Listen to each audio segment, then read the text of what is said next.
Richard Christie, who works for us. You know, everyone knows Richard and Sal. But Richard found a girl to go along with his idiosyncrasies. Like, you know, Richard doesn't bathe, and like he's in a long-term relationship, and the girl puts up with it. And Richard's into going to haunted houses for the entire month of October. Train trips. It's like he found a girl who really will do anything that it's like, and she's a very normal girl except for the fact that she likes Richard. Then, you see, but then you go, she can't really be normal. Yeah, I guess. But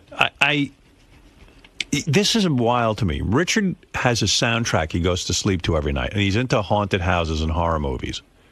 Most guys are into heavy metal or into haunted houses and horror movies. Like I see Rob Zombie's all about Dracula. The horror films. Yeah. And...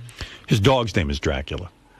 So Richard goes to sleep every night to his soundtrack. And it's a soundtrack of haunted houses, I had heard, and this and that. And he was even bragging the other day that he's remixed it himself because when he goes to sleep, some of the sounds are a little too loud, and they wake him up. So you would think, well, why bother remixing it? Why not just go to bed and not have the soundtrack Right. play? Why do you have to have this playing? But that means the girlfriend, too, is into listening. I mean, I don't know how... Or she just has to figure out how to sleep with this racket going on. And I heard it was spooky sounds, like, you know, haunted house, like, ooh. You got to know every line of it if you listen to it every night, right? Yeah, pretty much. And why did you remix it? Because some of the sounds were too loud? There's screaming parts on there that would, like, scare the shit out of us. You know, it's about an hour and a half long and about an hour into it. And you're asleep by what point in the thing every night? It depends. If we're real tired, I'll fall asleep during track 1, which is like, 3 or 4 minutes. Or a lot of times it's by track 4 or 5. But it plays while you're sleeping, right? I mean, it goes on. And then the screaming wakes you up. Yeah. Yeah, or thunder. There's a lot of lightning too that would scare the shit out of us.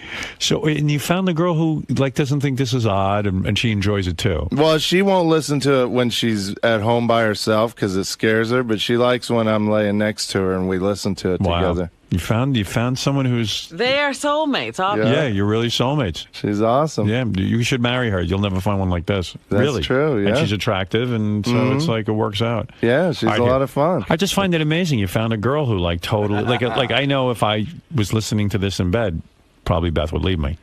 You know what I mean? Yeah, I'm wondering when you introduce this, in a relationship. You should try it, around Halloween. Just play this when you go to sleep. It's fun. I'm an adult. I don't care about Halloween. You don't? I don't put an ounce of thought into Halloween. It makes no difference to me. I'm you an don't adult. I'm look a grown forward man. to Halloween parties and pumpkin beer and all that stuff? No. Not at all. I never even think about it. Pumpkin beer.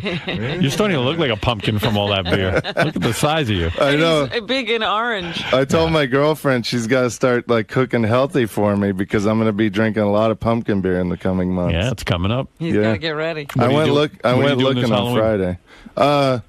We're going to, we're going to Denver. We're going to Halloween Horror Nights in Universal Studios in Orlando. Right. We might go out to California to Knott's Scary Farm. We're going to Connecticut. There's a big beer fest up there, and we're going to the Trail of Terror. And we're going to Field of Screams and Shocktoberfest in Pennsylvania. I wish I had something like this in my life. Me too. I have chess, but this is way more exciting. No. See, chess doesn't take you anywhere. Right. Yeah, it's like I'm a world traveler. Yeah. So are you taking planes or trains, or what are you doing? Well, we're flying to Florida and to Denver, and then everything else is kind of trains. Right. Nice. It's close enough. All right. Well, hey, listen, you're happy. Yeah, it's fun. This coming up is my favorite time of the year. You wake up happy every day? Pretty much, yeah. You're an alcoholic, so I'm thinking there must be something bothering you. No, not really. I'm a happy drunk, too. When I drink, I'm happy, Right. All right, there he is. There's Richard Christie. He found a girl to go... I used to, truly, did you, the first time she slept over, did you pop that in? No, I had to ease her into it. Yeah. Did she think it was weird at first? She was like, I'm not going to listen to this? No, she liked it. She ended up liking it. And now every night it's in there. And I have it on my iPod, and I have a little iPod player next to the bed, and we listen to it. So it's in the whole room. Mm-hmm. It's pretty wild, huh? Amazing. But I remixed it. I did it a leveler where the screams and the narration are all the same level now, so it doesn't startle us. What do you make of this? I'm going to go around the room. Artie, what do you make of this? I think Richard's deeply disturbed. I don't. I mean, at first I thought he was doing some of this to be shocking and funny, but this is odd behavior, Right. where like if I like Richard, but I don't really know if I want to know him. It's like me with Dominic. Yeah. What about you, Fred? What do you make of it? I find the CD annoying. Right. And what about you, Robin? I think it's ridiculous. Right. It's I bet totally Benji ridiculous. likes it. Benji, do you want to comment or? I can understand it because See? but I have to tell girls like when I sleep with them, like I might in a couple hours I might be screaming and like grabbing you and punching in the air. So All right, you have nights. I understand having to, All right. He Just has another night terrors. another plus on your dreamboat Yeah. that's docked. You know, when you get to sleep with a guy as hot as Benji, the only negative might be you might get punched in the face during your sleep. You're willing to risk that? You know, he's so similar to Antonio Sabato Jr. that I told Doug we should set up a time-lapse camera, a night vision camera at his apartment so we can watch him get the night terrors, film him for Right. like 10 hours. you mean Benji's apartment? Yeah, Benji's apartment. I think it'd be funny to see, to watch for 10 hours and see what happens to him. Yeah, well, many a woman's gotten to see that that he found on the internet. Another plus. Yeah. Put that one in the plus column. that Benji, in why there. were you making those noises? I know Fred plays them a lot. What was the origin of that? Well, hopefully we'll play it on TV sometime. We had about 10, 12 security guys chasing me, and I was dressed as a woman. I was running out in high heels, At Comic-Con. and I was running out. And then right when I got at the door, I barked at them, and then ran out. Is that the bark? That No, that's the scream. Then at the end, I turn around, I start barking at it. It was the funniest thing. Have I ever played that on the air? The video? Well, No, the audio of the video. this is what it is. Yeah, but have I ever played the Bits of it, you may have. have I ever played the sequence that led I up to think this? so. Yeah, I don't know if Fred wants to look it up, but it was at Comic-Con. And what happened is they were doing this. They had this little movie theater at Comic-Con. They were showing an example of a video game. Yeah. And it was this dark theater, and everybody's really into this Wolverine video game. And Benji started yelling out questions like, "How far into the future is this?" And just totally interrupting the video game. I don't think I ever played that. I think I do think remember we hearing did. that. Let me hear. It's funny as hell. What's it Getting called? thrown Comic-Con? out, mask Comic-Con, on. yeah. Hold on, I'm trying to go through all these and pull them out. Alphabetical order. Yelling during video game demo? Yeah, That's what we're that's for? it, yeah. Here we go. So the first thing we're going to start out with here is a clip of Wolverine in the future. If any of the comic fans are here, it's in a future timeline. This is Wolverine doesn't remember who he is. Where are we now? In the future. But where in the universe is this? You don't have to guess. How far in the future is it?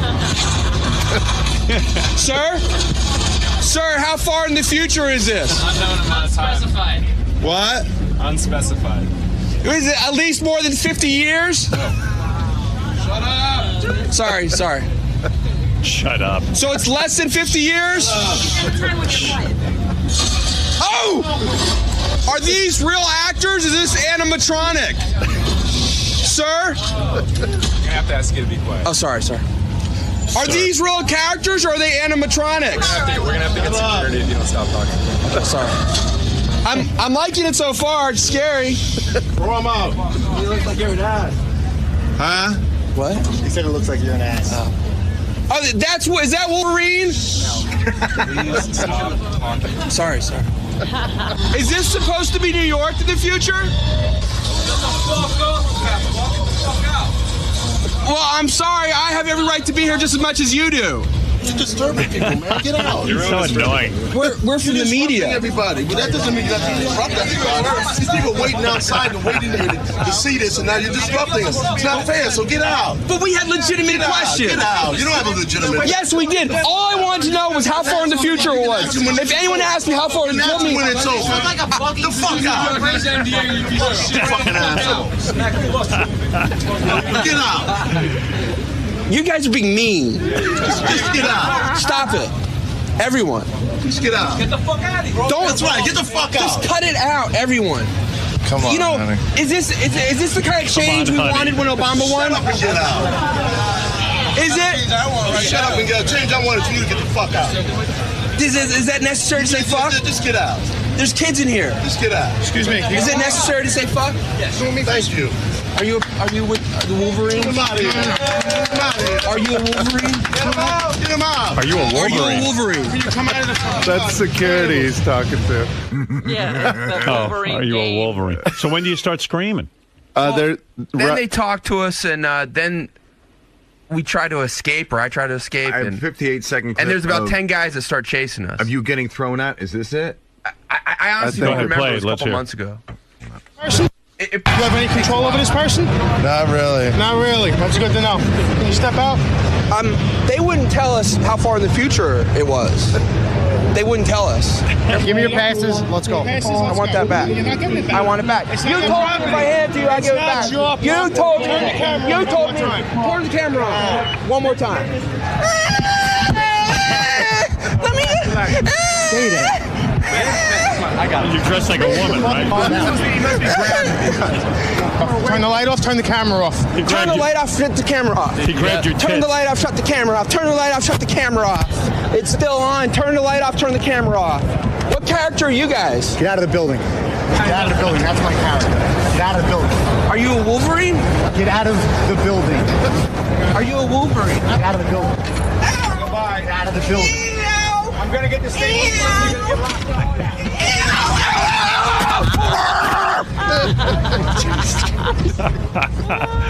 What is he doing to you at that point when you make those noises? I think at that point we were all running out, Yeah, we were outside of the door. He and I just just turned back around and started barking.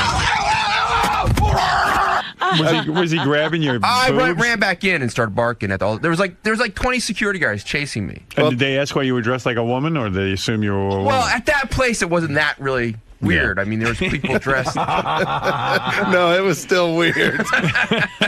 Yeah, it sounds like you fit right in. Just seeing him as a woman, like getting kicked out, was the funniest thing. when is ever. that? Oh, I see. The Benjy clip will start airing on Howard TV in September, Robin. I know you were waiting for that.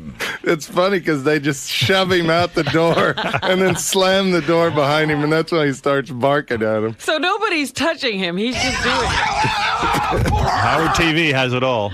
Many a great clip on there.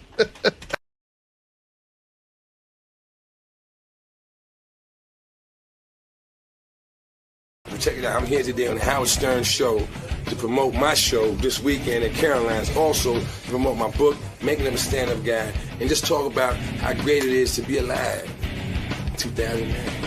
Because a lot of folks ain't in no more. Charlie Murphy has stepped out on his own now. He used to be known as Eddie Murphy's brother, but now I think he's working more than Eddie. Well, Eddie You know. sticks to the movies. Charlie's out there doing stand-up. That's right. I always like seeing Charlie. Look at him. Yeah, He's Charlie doing looks rock good. and roll. What are we? Just a whole new image for you or something. I don't know what you're doing. You got a new hat or something, man. How you doing? I feel like Robin. Hey there. All right. you're looking very Hey, showbiz. Charlie, how you doing, man? Charlie, All what's right. going on? This is a whole new look for you. Yeah. All right. What's he doing? What's up? Charlie got What? more jewels on than the I got Queen of different England. jewels. Last time I had diamonds on, remember? Yeah, what is that? I took them off. Put on the King Baby. And look at the chain on the wallet. My This God. is King Baby, man. I'm into King Baby. Why is your wallet chained? Because I lost it a few times. Let me ask you something. Is it dangerous being a hot comedian in the black community? Because I've talked to a couple of black comics. They say a lot of clubs they go to, they get ripped off afterwards. Like there's robberies and stuff. Is that true? It depends on what type of club. If you're going into a C room, 'cause they got A room, B rooms, and C room. If you're going Right. into a C room, those are people that probably pay like $0 for admission. Right. And they got enough money to get a couple drinks. Right. And they don't behave like people that paid $40. It's different. Right. So you're not Different playing. Those class of people people. are looking to take some money out of the place. Because didn't You can be Cat, inspired if you show up looking like a ham sandwich, you know? Yeah. didn't Cat Williams tell us that he has He to walk has to around with a wear bodyguard? bulletproof vests and- Bulletproof vest. I said in comedy, a bulletproof Cat vest. He goes, Williams is 4'1". I mean, you know, and he has a lot of jewelry. yeah, but I know. So yeah, that's why he has to have bodyguards. But that's crazy. I said to him, I mean, there's laws in America. You can't just go around robbing Yeah, Cat what, they're going Williams. to grab him What? off stage Come on, and man. take everything? Come on, it's crazy. There's laws in America. We have the #1 population of jail. So I don't know about the laws deterring Well, people that's from because we robbing. have laws. That's right. Right, but the people are in there because they don't agree. They disobey the laws and they go out and they rob you anyway. That's very We true, have yeah. fewer laws. There's less crimes to commit. It's more people going to jail. What's going on with you? Career is blossoming? Career's going lovely. I'm you know looking at this sheet of paper here. You got 50 things going on at once. I mean, you're working. Your agent must be happy. Yeah, he is. You got an agent? Yeah, I'm over at the APA now. Yeah? I was at Gersh, but I moved over to APA. Why do you switch agents? What happens? Because it's good to pump some new blood in and keep business going. Keep it popping. You know, you after a while you start becoming feeling like what you're doing is becoming redundant. You're doing the same thing over and over. You want to step it up, do some different stuff. So what is this new agency? Somebody get different connections. I'm at APA now. Yeah, but what are they injecting into the career? What they're injecting is look, I was with Gersh, and Gersh is tied in with the Improv, Comedy Zone, Comedy Connection, and a few other different franchises around the country. I did all those clubs 5-10 times. Right. And it's like, yo, man, I'm tired. When you do a club, you have to work real hard because you over the weekend you have to work from Thursday to Sunday. Right. And you may have to do anywhere between 6 to 8 shows to make a decent profit. So you can make that same amount of money in one night at a theater. Right. So who would want to do 8 shows when you could do 1 show and get the same amount of money? So the new guys agent... who I was with, they were the guys who were good at getting you those 8 shows. And I needed to practice and everything, so I was cool with it. Right. But now it's like, I don't want to work that hard. So I'm going with an agency that books bigger venues. They book more college work, more theaters, and that's what I'm going to do. Smart move. Why do you want to work all weekend when you can just do 1 show? 8 shows or now, 1 I'll show. work all weekend, but you'll make 4 times the amount of money. That's the difference. Yeah, no, that's nice. You know what I'm saying? And you only it. do 4 shows. You do 1 show Thursday, 1 show Friday, 1 show Saturday, and 1 show Sunday. And you'll make 4 times the amount of money that you make working in a club the whole weekend. So how's the professional life is going well? I'm going to read some of these things you're up to, but your personal life going well? That's shit, man. My personal life is whack. You're not what getting happened? Laid? I'm never home, so I don't get to see my kids very much. You know what I'm saying? So my personal life is destabilized right now. What does that mean? Are you having troubles with the marriage? Is the marriage in trouble? It's not the best marriage. Oh, very. But yeah. That's it's a price you got to pay for everything. That's how I look at it. Did you move out? No. But you're moving out. It's not good. Are you dating? No. What? No. You try to set me up to get in divorce court. I'm gonna play.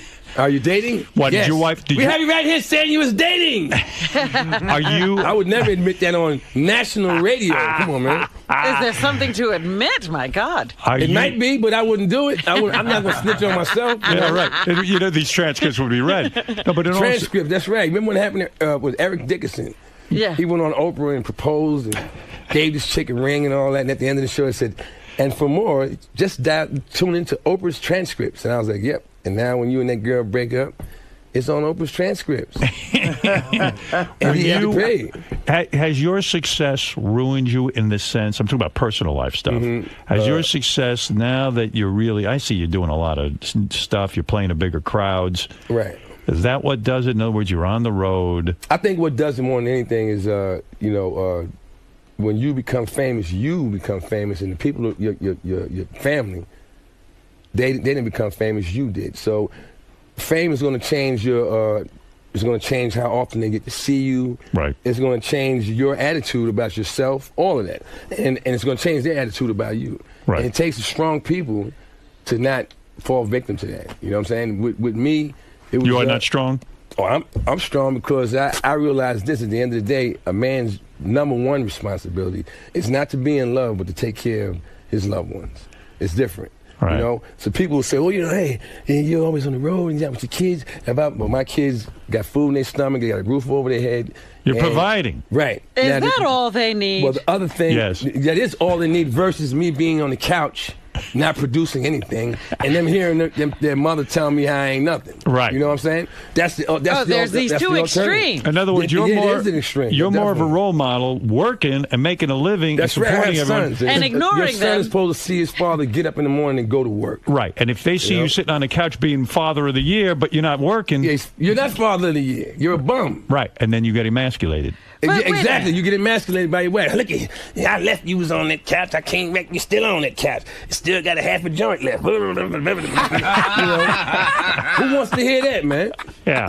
Have you heard that in your life? Oh, yeah, I've heard it. I've heard all of that. Yeah, I mean, trust me, I know women very well. I've heard it. I know what. There's a double-edged sword. If you go too far this way, you're wrong. If you go too far that way, you're wrong. So How you have old to make were it up you? in your mind. I'm going to do what I have to do and take care of my responsibility. How old were you when you got married? The first time I was 25. All right. Now, with this marriage, how old were you? I was 37, 38. 37. Yeah. And so at that point, when you were 37, your career was sort of on one level. Right. Now all of a sudden, things are skyrocketing for you. Right. Especially after your TV exposure and all that. Right. So then you get in demand, and they take you out on the road, and you're working, I don't know, how many days a week you on the road? 4. 4 days a week on the road. Well, that leaves Sometimes 3 the whole for week. home. Yeah. But they live in a very nice home. That's right. Okay. Can't find them in there. The home's so big. They live in a very nice home. You can find them. They live in a very nice home, and they're very safe, and they got everything they want. Was it hard for you when you'd go home after being on the road and people are screaming your name and people see, you're famous and this and that. Then you go home and your wife says to you, okay, big shot, take out the fucking garbage. Nah, it wasn't that type of thing. Right. I take the garbage out without being told. Right. I don't like garbage in the house, so Right. I take the garbage out. That you would do without being yelled at. If someone, you come home off the road and someone's, just needling you about not being around and acting like you was having a party on the road, and that what you're doing is so easy. That is irritating, because Yes. what I do is not easy. If it was, everybody would do it. You understand? I'm sure. I sure what know you it. do is not easy. Right. And for somebody to devalue what you do and act like you're being you have this life of rally and you don't have no hardship is wrong. I understand what you're saying. I understand what you're saying in a sense because I know that people look at my career and they would say to me, "Oh, you're the life of the party. You have so much fun at work." Right. And if you come home and say, I'm tired, what do you mean you're tired? What are you tired from? From what? Looking at strippers I'm on the tired from Sibian? using my brain. Okay? What a lot of people don't realize is that 95% of the energy you use in one day is used by your brain. Right. Okay? Yeah. So you could go out with a pickaxe and dig a hole or whatever and come home and you could be tired. And I could be on the couch all day and be tired, more tired than you. Right, because you're busy thinking up an act. Because I've been all day going, I got to come up with something. My brain is working. When you just stand there with just keep doing the same thing over again, you're going to get physically tired, but it's not the same thing as being mentally. Because I've heard people say, "Oh, you're lucky you don't have to dig ditches." But what you're claiming is, and I think it's true, digging a ditch sometimes is a lot less physically exhausting because you have the pressure of having to come up with you're doing a job that requires very little thinking. Right. So thinking is what burns most of your energy. So in your marriage, you're saying you became underappreciated. In other words, you're out on the road. No, not underappreciated, misunderstood. I won't say underappreciated, misunderstood. So and I understand that's something that comes along with becoming, becoming famous. So you live in Jersey? Believes, yes, I still live in Jersey. You still live in Jersey? And I have a house in Pennsylvania. So where's the wife and kids in Pennsylvania? Yeah. So where are you, in Jersey? I have 2 houses. I'm anywhere I want to be. I own both of the houses. I'm just saying, though. Well, I go over there. I go over there when it's too hot. I go to the other house. Oh. It sounds to me like everyone's separate at this point. It's not good, Howard. Sham, I'm sorry to hear this. Don't be sorry. It's part of life, man. How long has this marriage been? 13 years. Yeah. But you ain't got to feel sorry for me because you got prenup? This is the way I look at it. Nope. No, what? Oh. No, I don't have Excuse me? Nope. I don't care about stuff. What? What do you mean you don't care? I don't. That's not true. I don't. I really don't. I really don't. I'm not worried about it. Charlie. He has not been to divorce court yet. I've been divorced once already. So I'm not. I understand that in this country, the way it's set up, you need to be in a different country. The man is going to take a beating in the courtroom. That's right. So I look at it like this: I'm not here of my own. I'm not here because of just me. I'm here. I feel like I'm blessed. Right. So I feel like hey, if it has to go down to a divorce or whatever, I'll be looked out for. Jeez. You know what I'm saying? You got a good attitude. I'm the one that writes these jokes, and a judge can never take that from me and say now all your jokes are going. I'll just leave the country. I don't care. Right. And I could crack. I just came back from Europe, Canada. I can move anywhere and crack jokes and make a living. So I'm not worried about that. I don't know, man. This doesn't sound good to me. I'm very upset about this. You're not me, Howard. I'm very upset about this. I was upset about it, but I've been going through this for a minute, so I've thought it out, and it is what it is. How soon must a man wait before he can start dating? Now, I mean, openly. Dating? You're probably dating now, but I'm saying. You mean after it's over? Yeah, right. How soon can you get back on the The next saddle? day, man. The next day. You're ready. After the divorce, you're the next ready. day. Should have it waiting in the car right there. The divorce. Okay, be the car. Yeah. That day. Wait for me. I just got to sign some papers. Now, your brother just went through a divorce, Eddie Murphy, the great Eddie Murphy. Yeah. Do you go to him for advice? Do you say to him, listen, I'm in the same shithole you were in? But I can't. But his situation is a whole lot different from mine. So you're goddamn right. There's no really advice. You know, we might bellyache to each other, but nobody's. Well, you know what you should do. You know, we don't do that. Howard, I was just reading a story. John Cleese, the guy from Monty Python, he just divorced a wife, and he had to make he gave her $19 million. What? I didn't believe he had. Where did he get $19 million? $19 million he had to give his wife. They found it all right, right under a rock. And he said that now his wife is richer than he is. Well, that's usually the case, especially if you got kids. That is the case. Yeah. And his wife was in those sketches of Monty Python, wasn't she? Have you thought this through? Are you done having kids, or are you going to start a new family? I don't have no. I never thought about that. Do I want to start a new family? Whatever happens, happens. We got to start thinking about it. I got 4. Wow. 4? Yeah. That's enough. Yeah, well, you know, I'm still young, man. I can still make them, you know what I'm saying? So I don't. Who knows what can happen? King of All Blacks, you're on the air with Charlie Murphy. Yeah, what's up, Charlie? Oh, the King of All Blacks. You know, I know him real good. He works in my town. Is that right? Yeah. Is he your garbage man? He's a street sweeper. Yeah, well, now he is. He used to be a garbage man. Yeah, he moved up. Well, I don't know what happened That's there. a cushy job, man. Yeah. The street sweeper, it's no odor on that or nothing. He goes by. And you see him, you don't see many street I see him sweepers. go past my house, man. He cleaned my house last week. He did my block, right? Yeah. Did my block last week. Does he bother you? In other words, he knows it's you. He was trying to get him. He loves celebrities. You know. Nah, he's one of the he's one of the dudes in Inglewood that we run into each other at the barbershop. Right. Everybody goes to the same barbershop, you know. Right. And we all. You get your hair cut with Charlie Murphy? Yeah. He goes to Johnny Cake. Johnny Cake. Johnny Cake, man. It's the best barber in the world, man. No doubt. King, what did you want to ask Charlie? Yeah, I wanted to say, now, I didn't know anything about this till you just said that, but it was weird because that day I was sweeping, you were sitting on the front step, and you didn't look happy. Like sometimes I see you just look happy. Like you were sitting there, and you didn't look happy, and I was wondering. Did I have a cell phone in my hand?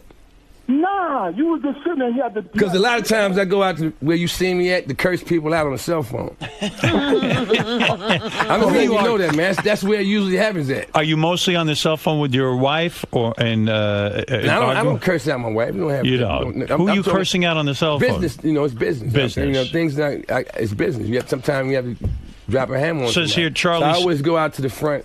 Charlie is set to star in the upcoming comedy film Family Wedding with Forrest Whitaker, great actor, and Carlos Mencia. Regina King.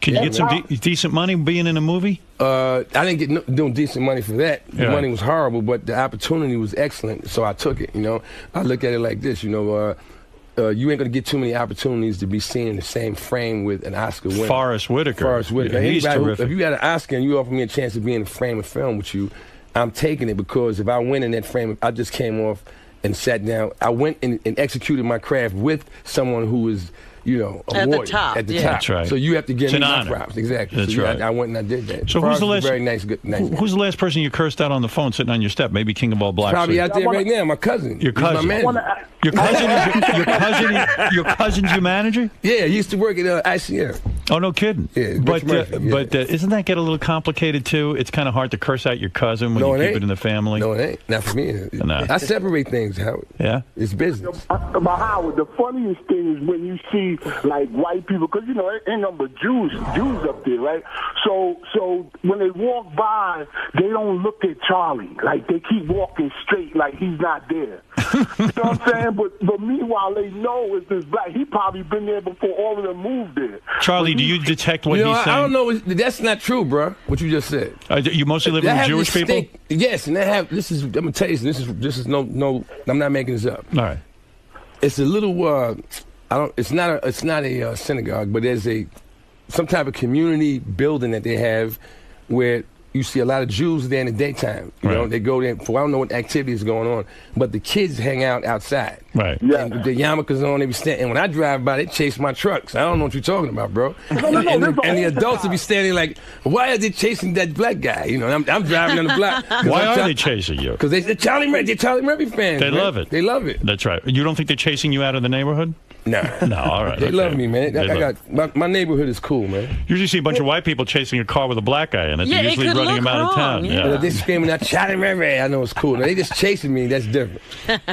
Is it weird being the one black guy surrounded by all I'm the not Jews? the only one black guy. There's Inglewood is mixed. Right. You can't. I don't live in a white neighborhood. Do you hang out with your white neighbors at all? Do you get together No, for it has nothing to do with their color. I don't Right. hang out with none of my neighbors because that leads to people being in your house, being in your business. Right. You know, so neighbors, you stand the least amount of chance of gaining entry to my house. If you live right next door. Right. No.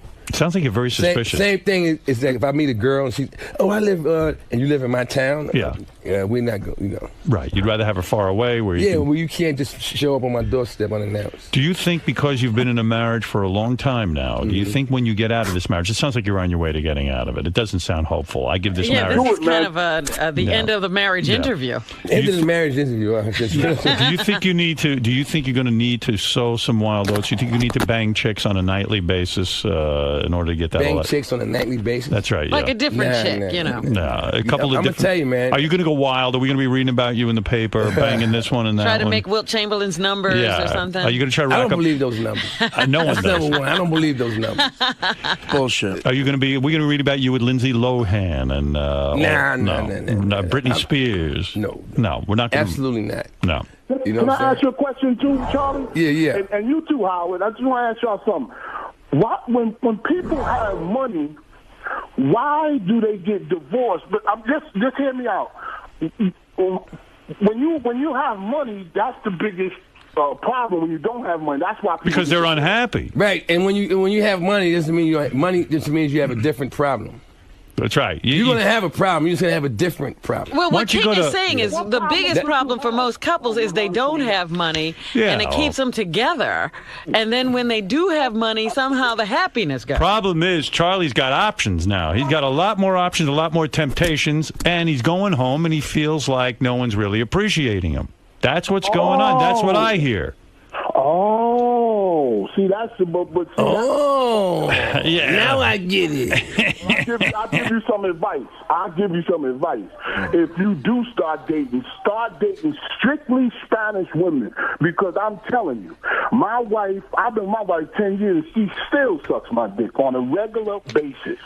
Spanish women are very sexual. I've been told. Sexual. Yeah, but that seems to be that's the only plus that she sucks your dick on a regular basis. That's all that she's putting on the table. No, she works. Blowjobs? Come on, man. Come on, man. I don't think you had enough blowjobs yet. You overvaluing the blowjob. It's not all of that, bro. You got to bring more to the table in the blowjob, man. I mean, that chick that was just in here probably, you know what I'm saying? Right. Exactly. She ain't married. You make a good point. Guys think because they're getting blown, they're getting everything they should out of a woman. I mean, that should be just the beginning. Impressed. I'm not impressed by blowjob. What impresses you? What impresses you? What impresses you? If you're not impressed by the blowjob, I'm impressed by you're an attorney and you make X amount of millions per year. You see, you have a very and if my life happens to fall apart, I can lean on you because you know why you impress me just as good as me. That's impressive. You know why you impress me? You have a very good self-image, and I'll tell you why. Oh, thank you, man. A very healthy self-image. Me, I'm grateful when somebody blows me to the point that, I'm like, oh my God, thank God they're blowing me. I should marry them. You're very impressed with like, blowjobs. I'm too impressed with blowjobs. You just hit it right on the head. You said, wait a second. I'm not impressed with that's an easy trick, man. That's an easy trick. Right. I'm gonna give him a blowjob. You okay? Thank you. Yeah, but if you get a wife that's a lawyer, then it'd be too smart. I don't like them. I like them when they nice. You want somebody that's stupid? Yeah, I understand that too. I'm not afraid of intelligent women, bro. I like what you're saying. I don't care how smart you are, how accredited you are, whatever. You're still a woman. Right. Okay? It's easy to find a stupid chick, boy. Hey, I was just thinking of something, Charlie. What about going to this marriage counseling? Maybe that could save you. Marriage counseling don't work, man. It doesn't? Are you sure? Have you tried? Have you tried Yeah, it? it doesn't work. In fact, it speeds things up. It does. Yeah. Because they tell you to basically tell this person the way you feel about them but tell it to them like you're talking to yourself. Right. You don't talk to anyone like you're talking to yourself. And once you do that, those words are out. Now that person is now dealing with the words, they're processing it, and then they do the same thing to you, and then by the time the session is over, you both leave there wanting to kill each other. You are absolutely right. Like, you know what? I can't believe that bitch said it about me. I said the same exact thing. You both believe they want to kill each other. They force you to be too goddamn honest. Right. Sometimes you shouldn't even be so honest. No, because nobody is that honest. Right. The human animal, you know what I'm saying? We're multifaceted. We have multiple masks that we wear for different situations. And even with our loved ones, you know, your wife could piss you off, but you're never going to tell her in the words that you would use when she's not there. You know, you just don't do it. You're right. So you were not going to go to marriage therapy. I went already, man. You went, and it made it worse. It's BS, man. It don't work. It speeds it up. I'm with you. I agree. So is the marriage over? Are you trying to work on the marriage? What don't you know? Come on. I don't know. I don't know what the future is because I'm not God, but, you know, I'm not worried about it either way. Because I know that I'm not doing anything out of my character, and I'm taking care of my responsibility. But you'd like it to go on. Of course I will. I have children, you know what I'm saying? But it's, you know, like I said, I'm not worried about it. I can't figure this one out. I can't read what you're saying. Don't teach him how to play basketball because you suck, man. Who does? He's talking about the Prince thing. He's talking about the Prince thing. Prince beat his ass in basketball. Prince beat you? Prince beat you in basketball? It was a team sport. It wasn't a one-on-one game. That's number one. Let's point that out. There was a 4-on-4 basketball game. And y'all seen the comedy sketch that was a distortion of what took place. I got to tell you something. Did Prince school you? Prince is how tall, though? I mean, Prince is about the same height as Cat Williams. Right. He's about 4. But Prince used to play varsity basketball for his high school. Really? Yeah, and we all seen what Nate Robinson did, you know, at the All-Star game last year. So you can't just look at a dude and go, because he's 5 foot even, he can't jump or play basketball. But isn't it humiliating in a way? I played basketball against Nils Lofgren. You know Nils from the East Street Band, Bruce Springsteen. Right. He got to be 4'5". He beat the shit out of me in basketball. It was very embarrassing. I'm 6'5". Man. I'm a man.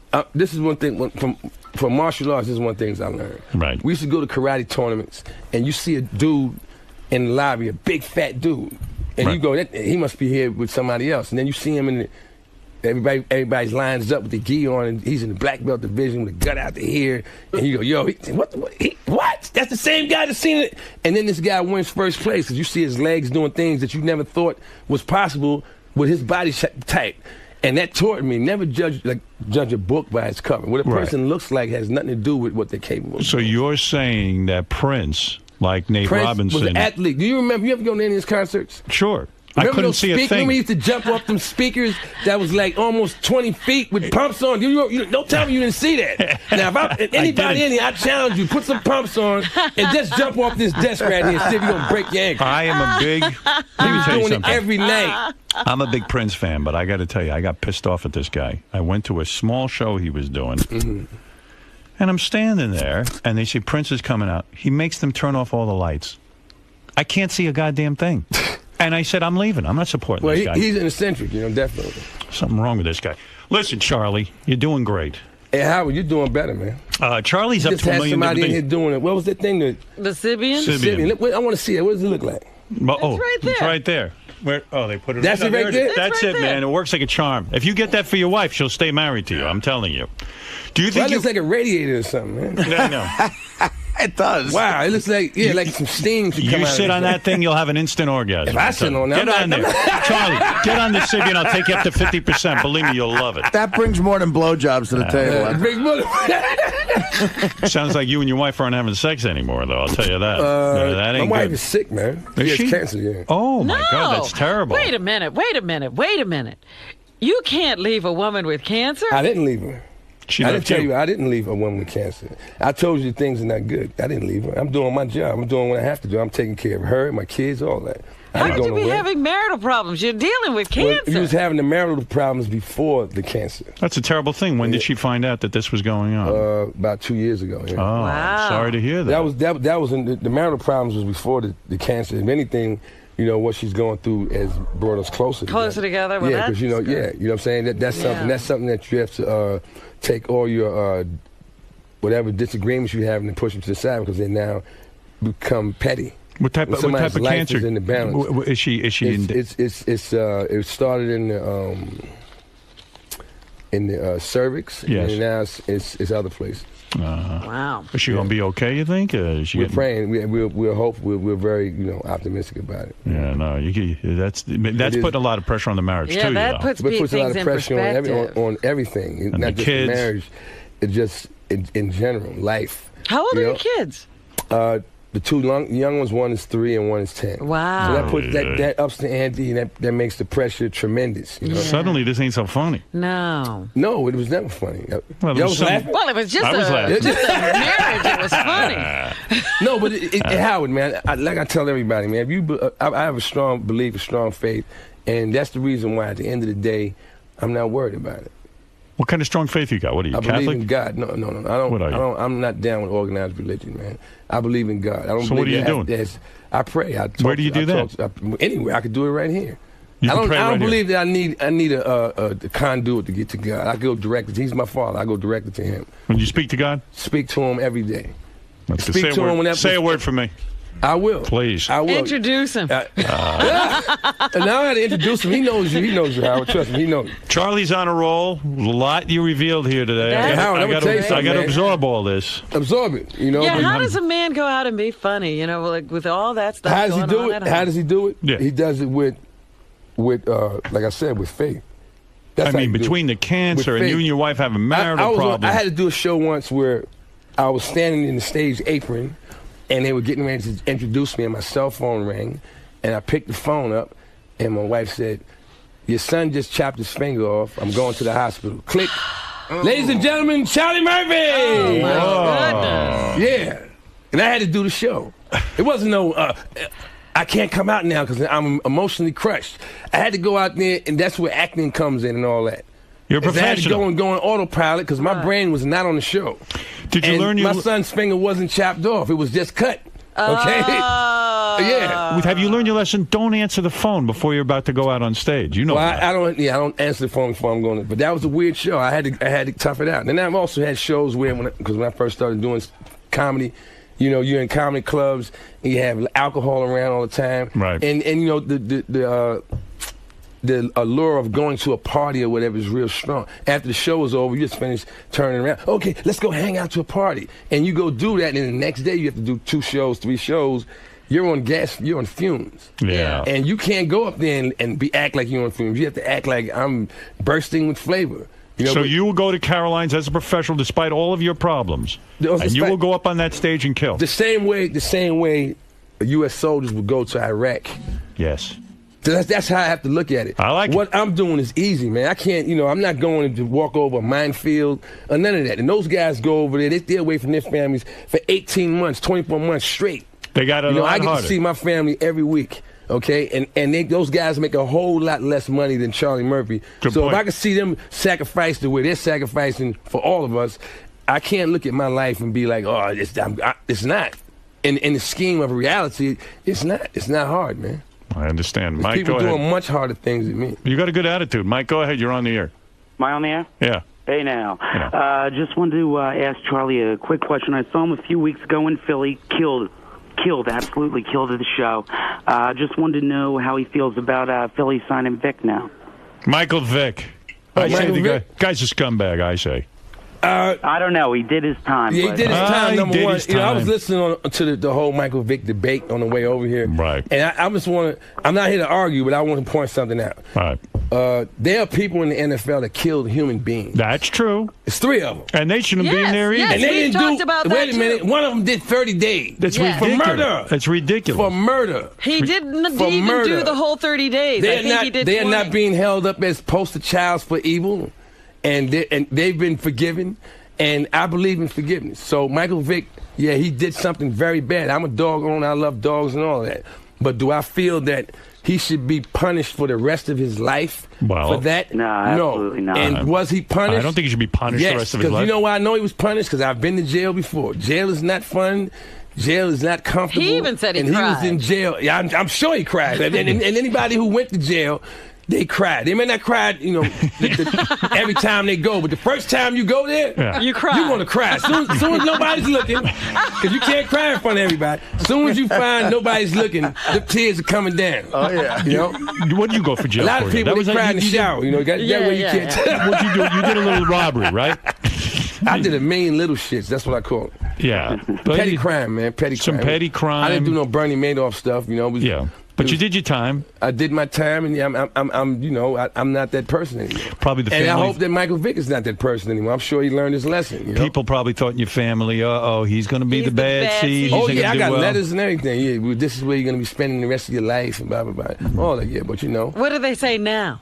Oh, now everybody wants to. Now it's all good. Yeah. Can you loan me some? I think we should allow you in the NFL. Cool with that. Yeah. Can I loan stuff? It's not usually my family. It's usually people that I stand back and go, what? Right. What did you just say to me? Can you borrow what? I got kids, bro. They're not even grown. So whatever I give you, if I fall short in 5 years, I'm going to quickly think about the money I gave you. Right. Absolutely. So I'm not giving, let's not do that, man. Let's not even go. Let's be friends. Well, I mean, listen, you've got a great life now, but you had your low points. Everybody rises life above. Life is what it is, man. It's up and down. You're not ashamed to admit you cried in jail. Everyone will. I would cry like a bitch. Nobody seen me. Nobody had sex with you in jail, though, right? Absolutely not. Right. Absolutely not. You handled that. You didn't have sex with anybody Well, you're a very handsome. Absolutely not. But you're a very handsome man. I imagine some people tried to. make you nobody the even tried. Nobody Were you insulted? No, nobody even tried, Howard. You know why? Because I can handle myself. And one of the things about me is I don't mind demonstrating that. Right. So if you come around and you think you're going to punk somebody and go, hey, let's box. So come, let's box. Okay. You were let's box. And while we box, I'm going to punch you in the throat. You were karate. By accident. You were karate somebody. And I'm going to say, oops, I'm sorry. but the damage is going to be done. And I'm going to make sure everybody sees that. You are a powerful man. How long did you spend in jail? A year. That's hard, man. Yeah. I don't know how the hell you do it. Well, if you're smart, that's a year of your life, though. What'd you do to kill time there? Work crack out, jokes on, humiliate other people. Right. I used to be one of my problems that I've had in life is that I enjoy teasing people. Right. And that I was really bad with that. Did you ever fight like skinheads or Aryan Nation or anything like that? No, they keep you separated. They keep everybody separated. The black guys are with the black guys. on one side, they on the other side. Wow, that was a hardcore prison, right? It was Nassau County Jail, man. East Meadow. I wasn't in prison. I was in jail. A year in jail. Let's separate that. Jail and prison are two totally different things. You're tough. When you're in jail, you got guys that are getting out in 8 months. So they're going to behave. Right. When you're in prison, you got guys who are never getting out. And that's a whole different dynamic. Was it psychologically rough for you to have this big famous brother, your brother, what's his name again, Eddie Murphy? Was it hard for you to be in jail and see him doing so well? Like that had to be the worst thing too, right? Because you say, look at this guy. I wasn't. When I was in jail, he wasn't. He wasn't famous yet. He wasn't even on Saturday Night Live. Oh, is that right? That's good. Because that would have been worse, right? Yeah, that would have been horrible. Yeah. Well, you made it through, man. I made it through because, like I said, at the end of the day...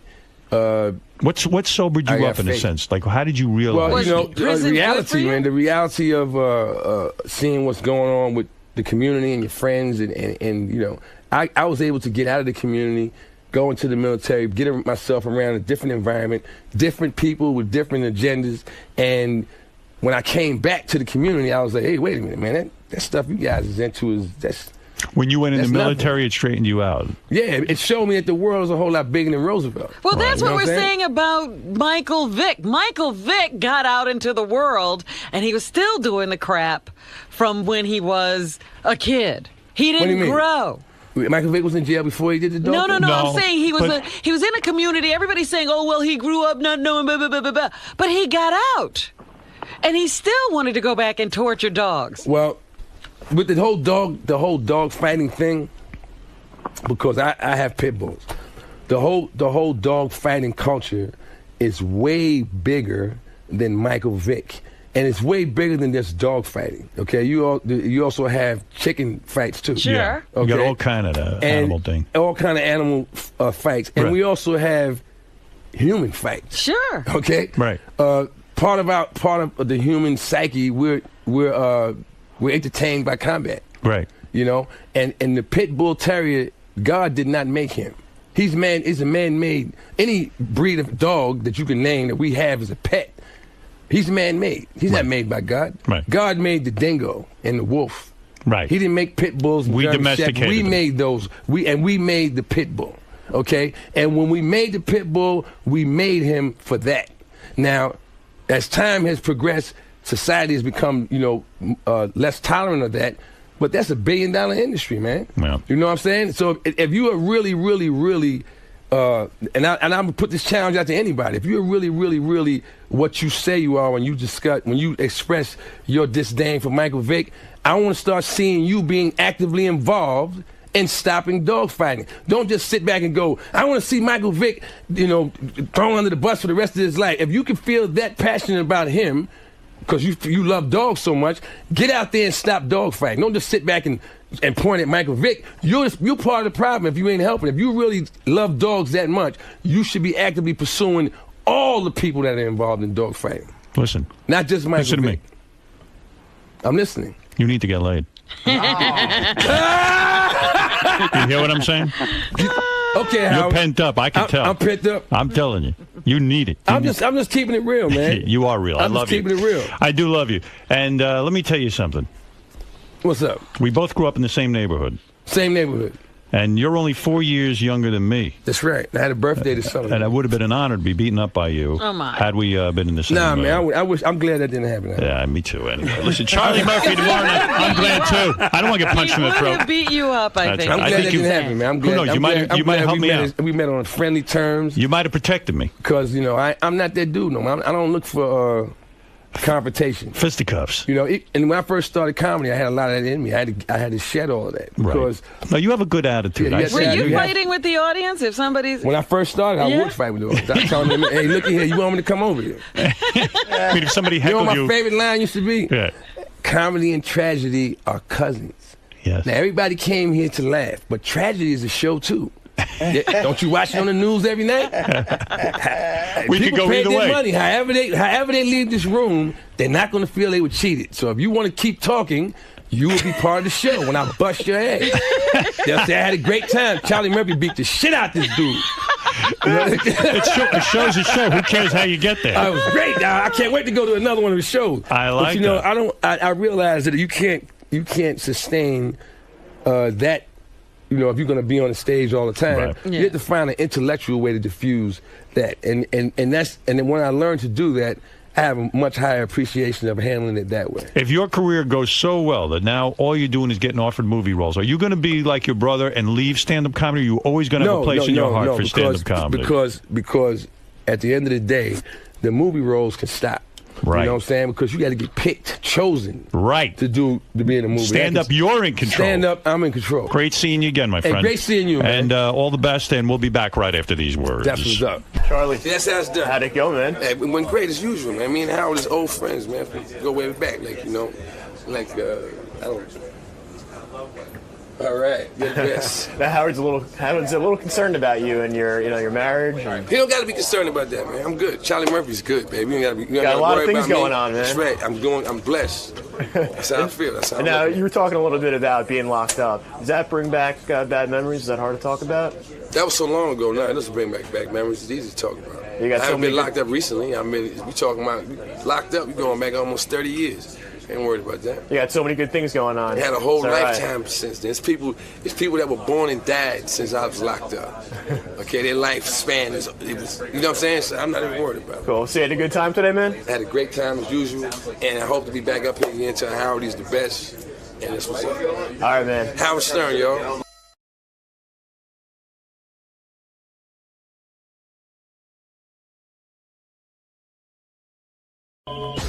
Howard. I'm in New York City, so I figured I'd drop by. I always have a lot of fun when I come here, and I've got a lot going on right now. I have a new fashion website called CocoPerez.com, which maybe if you're not interested, your girlfriend is. I've got a new record label, and I've got my first artist that I signed, Slimmy. His album comes out September 15th on iTunes, and I'm starting my first ever Perez Hilton Presents tour with some of the most amazing musicians on the planet, and you can go to PerezHiltonPresents.com for more information on that. So I'm busy. We got a lot of things to talk about today. I've got a lot to talk about. Plus, a lot's happened since the last time I was here in January. Any some gossip for Howard, maybe? Gossip for Howard, I'm sure there is always. Especially, like, I think it's hilarious that so much has changed in the last 8 months. For example, when I was here in January, I'd venture to say nobody really knew who the Goslings were. Now, everybody talks about it, and I love that douchebag John Gosling. Like, he is such, like, a schmo. He's a lot of fun to talk about. All right, man. Well, we'll see you in a little bit. All right.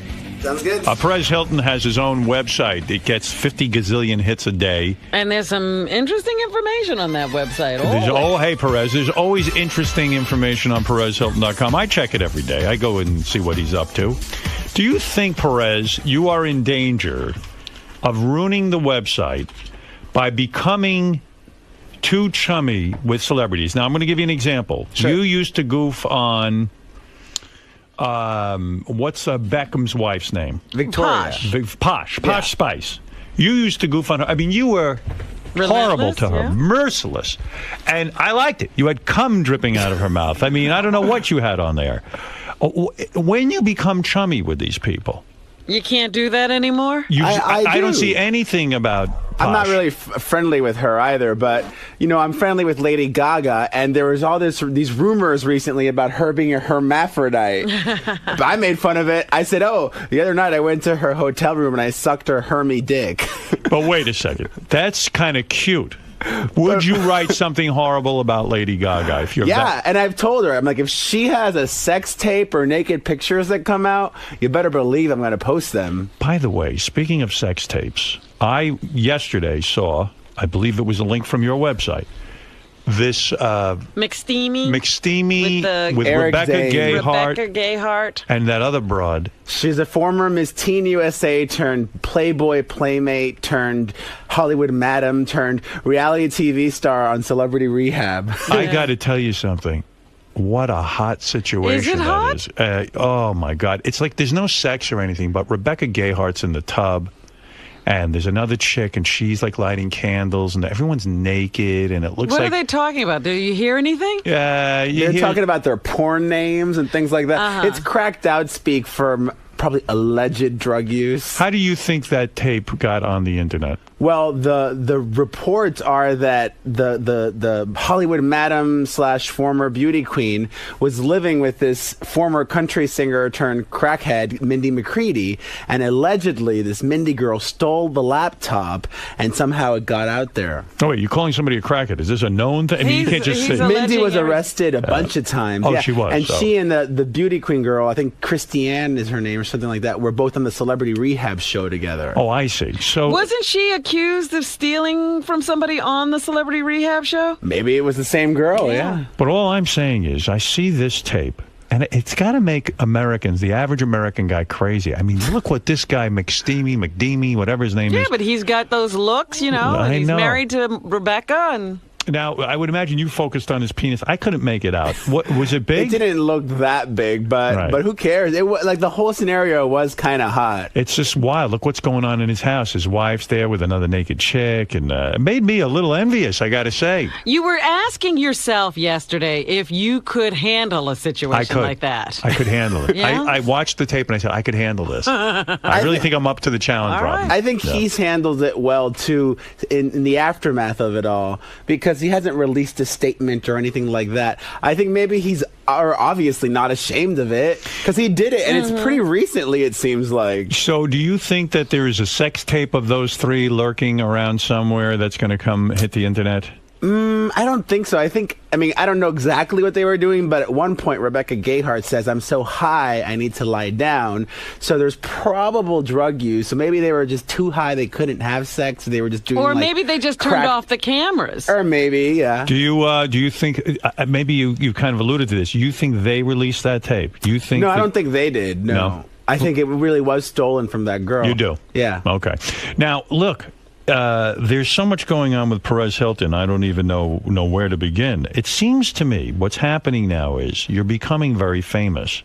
Your website has been successful, And now there are two camps, people who really hate your guts and people who like you. There are celebrities like Christina Aguilera, Paris Hilton, Kim Kardashian, the Jonas Brothers, who like you.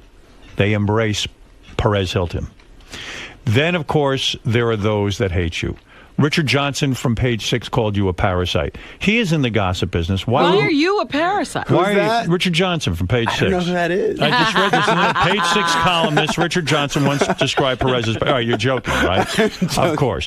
Why does he call you a parasite? I think maybe he feels threatened by me. But the thing is, I don't view him as competition. I don't view anybody else as competition. I'm doing my own thing. Right. Do you think, in a way... I'm flattered. Other gossip columnists are jealous of you because you don't have to work for a newspaper. You have your own website, and for whatever reason, people found you, and now you're your own boss. Yeah, I love that. I love that I could be in New York City today. I'd be on your show and be so mobile and do whatever I want, and not have to answer anyone. And you know, I don't have a staff of 40+ people like a lot of these organizations do, and I get more traffic than they do. It's Why do you crazy. think that is? Because you're honest with your opinions? Because I work really hard. You work hard, but also are you like Simon Cowell in the sense that you're commenting and you're unfiltered and you're willing to say aggravating things? But then the tide turns. Like I remember the very first season of American Idol, everybody hated Simon Cowell. Right. But now they kind of like him. But do you think that you represent the future? In other words, I was looking at my newspaper today. I was reading the New York Post and the Daily News. I said, this is probably such a thing of the past. I mean, it really is changing. Like my kids don't read the newspaper. They read online. Right. That's why a lot of papers are going under. Yeah, I mean, I don't know how married I am even to holding a paper in my hand. Maybe I could get over that. You can read it now in those little, like, Kindle machines. Right. Yeah. And you can get the papers on Kindle. Yeah. Now, but even Mark McGrath was saying that, you know, they've eaten into the ratings of the entertainment news shows because they can come out so quickly with things. That's right. You know, on my BlackBerry, I have this app called Vigo.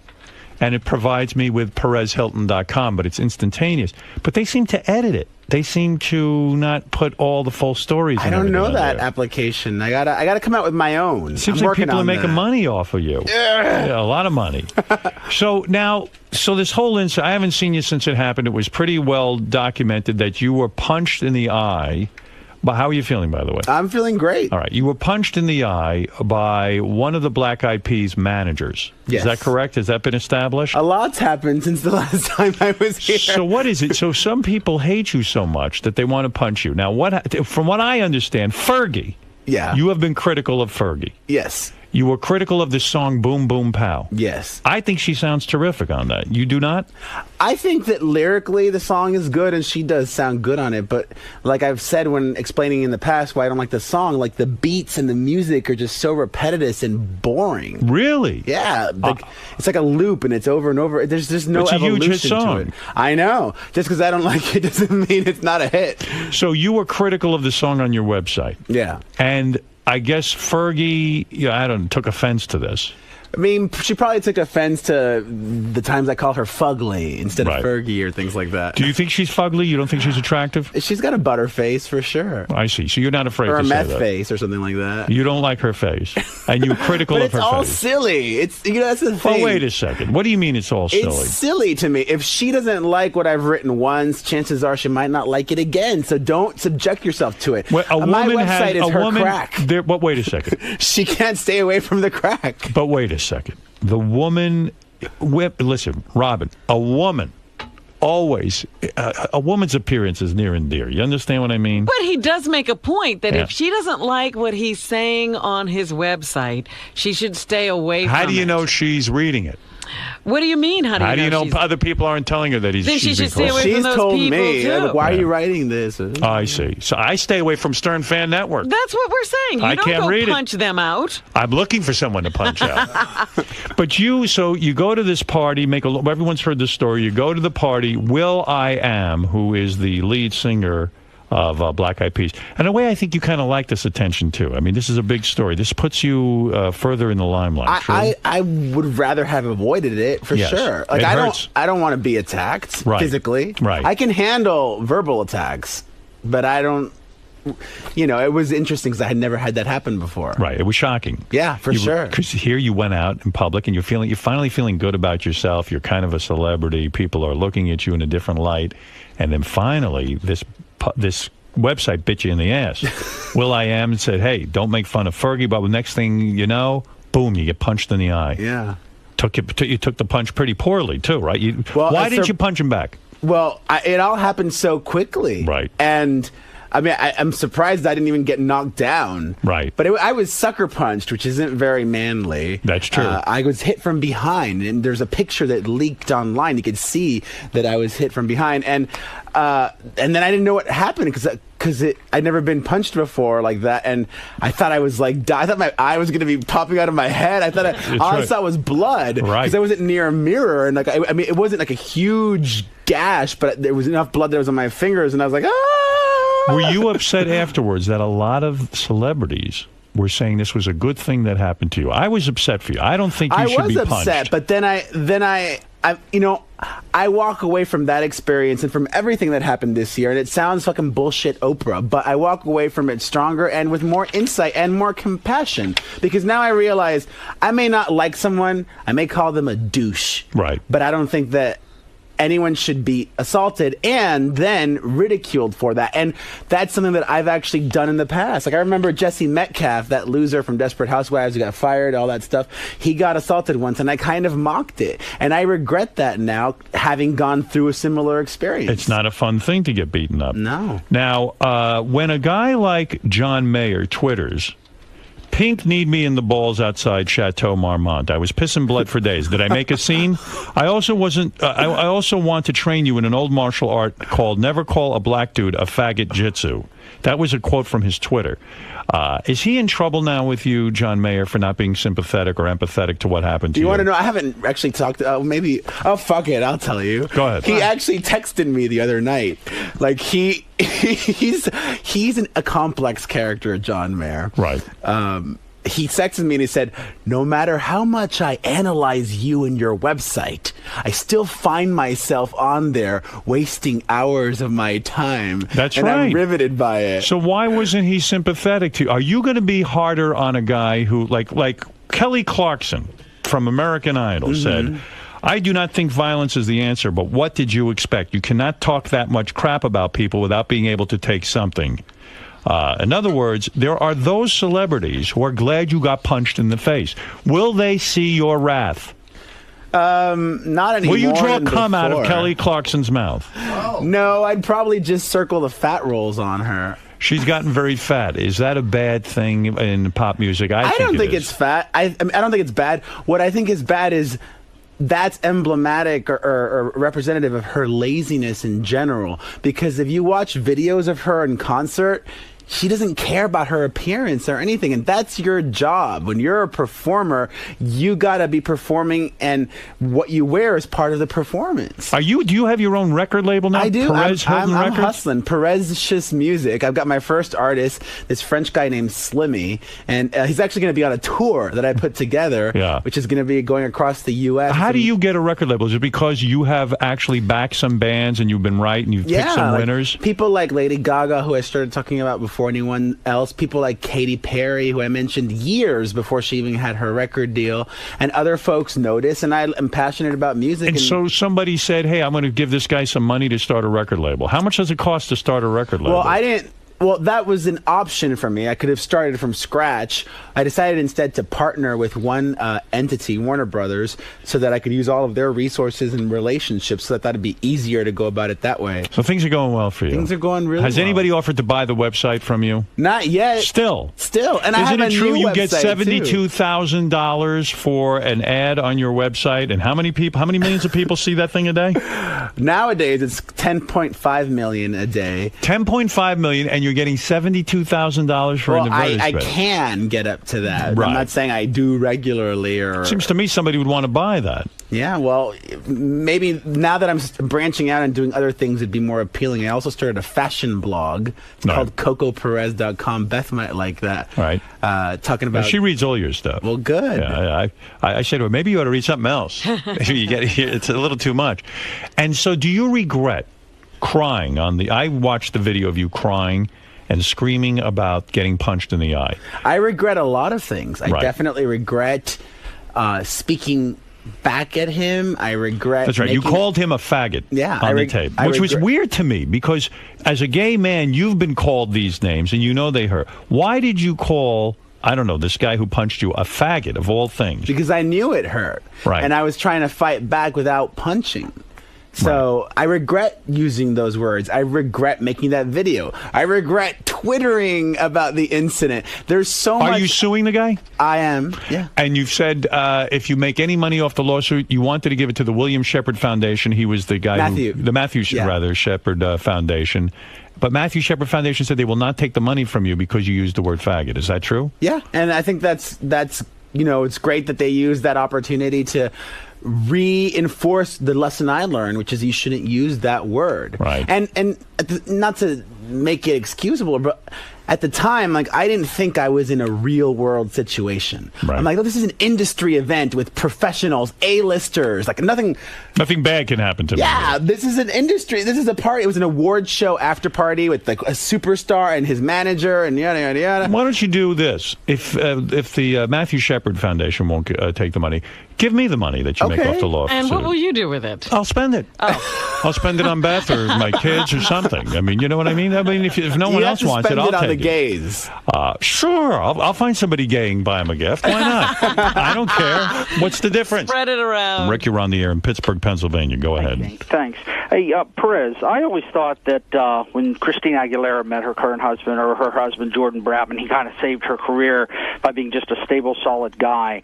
It's like Britney Spears has found a similar guy now. Do you think that's going to make a difference? I mean, it goes without saying that she was born with two awful parents. Where's Britney at right now in terms of her stability? Well, I think Britney's in a lot happier, better place than she was a couple of years ago, but I think he's referring to the agent dude that she was dating, this guy Jason Trowick. I'm not sure if they're together anymore. And can I just say, if he were I don't have an agent, but if he were my agent or my lawyer, I'd be fucking pissed that he was dating Britney Spears, because he'd be busy being Britney Spears' boyfriend. Like, I know last month he was following her around Europe and shit like that. I'm like, do your fucking job. Don't date Britney Spears. You don't want him going. You want him sitting at his desk, fielding phone calls and creating opportunity. Yeah, so I don't know if they're still together, but... Is Britney Spears thin, or is she still chubby? Well, you can go on the website now. I posted her appearance on a talk show last night, and she did it in a bikini. Right. She's not bikini ready, is she? There's rolls of fat. Well, now, why are you holding back? Now, you're going to say it on your website. Yeah, why are you holding back? She is. Well, I don't know. Are you friends with her and you don't want to insult her? No, I'm not friends with her. Are you going to circle her fat? Well, it's a video, so I couldn't. But not only does she have rolls of fat, but it wasn't even that funny. How sad. Yeah. Can I ask a follow-up question? Sure. Thanks, I appreciate it. Back to Britney Spears. Did you ever get the sense, or have you ever heard about her being sexually assaulted or molested when she was younger? And the reason I say that is her behavior during her breakdown was so characteristic of somebody who went through that type of behavior. And that's why I've always been surprised with you, Robin, that you've been so critical of her, because I thought that you could see that same characteristic in Perez, her. do you know anything about that? That's no excuse. She's never revealed that, which is not to say that it didn't happen, and that's unfortunate if it were true. I think more of, with Britney, it's just the fact that she was famous at such a young age, starting from the Mickey Mouse Club. It's and like it really a Michael messed with her Jackson mind. thing. Yeah, Yeah, exactly. she's not coping. Who is the next breakout maniac? Somebody big. Maniac? Maniac. We've got Lindsay Somebody Lohan. we don't know about yet, but we know who's out of control. To me, and Lindsay Lohan is the saddest one, because she was beautiful. Now she's starving herself. She doesn't even look good. Well, there's something amazing about Lindsay in that she hasn't managed to become like Tara Reid yet. Right. She's still getting covers of magazines and endorsements too. Yeah. But so is she making money? Oh yeah. Oh, she is. Yeah. And what does she do? You mean the endorsements, club appearances. I see. But she's not an actress anymore, right? People don't use her. She just got a gig doing a new, I think, Robert Rodriguez movie, a horror film. I think she dies in it. Let's go to Hansy in Toronto. Yo, what's going on, Howard? Thanks a lot. I want to ask Perez, do you regret putting that shit about Sandler's kid? Like, his kid's not in show business, and like, I don't see why you got to point out. I've talked to Perez about this. I have a hard time. I haven't mentioned her in a long time. No. You know what it is actually, I stepped back for a moment and I analyzed, and I think I'm happier in my own life recently over the last year or two, so I've sort of stopped doing that. With the kids, yeah. You But see my point But it wasn't on that, like too. a conscious decision. I think it just kind of happened as maybe more of a maturing on my own life. But then again, people are probably going to be listening like, well, the other day he was talking about Bruce and Demi's 15-year-old daughter. Is 15 too young? Listen, I analyze it this way. I think kids do nothing wrong in the sense that they have parents who are famous. That's the only thing they do. What if the kid is 15 and has been acting? All right, you got me there. Maybe If the kid is in the public eye. that's one thing. But like Adam Sandler's kid, I took offense to because I felt, look, Adam Sandler didn't. You could make fun of Adam Sandler if you want, but his kid didn't do anything I get wrong. it. I get it. And now I think of it, and I'm like, you know what?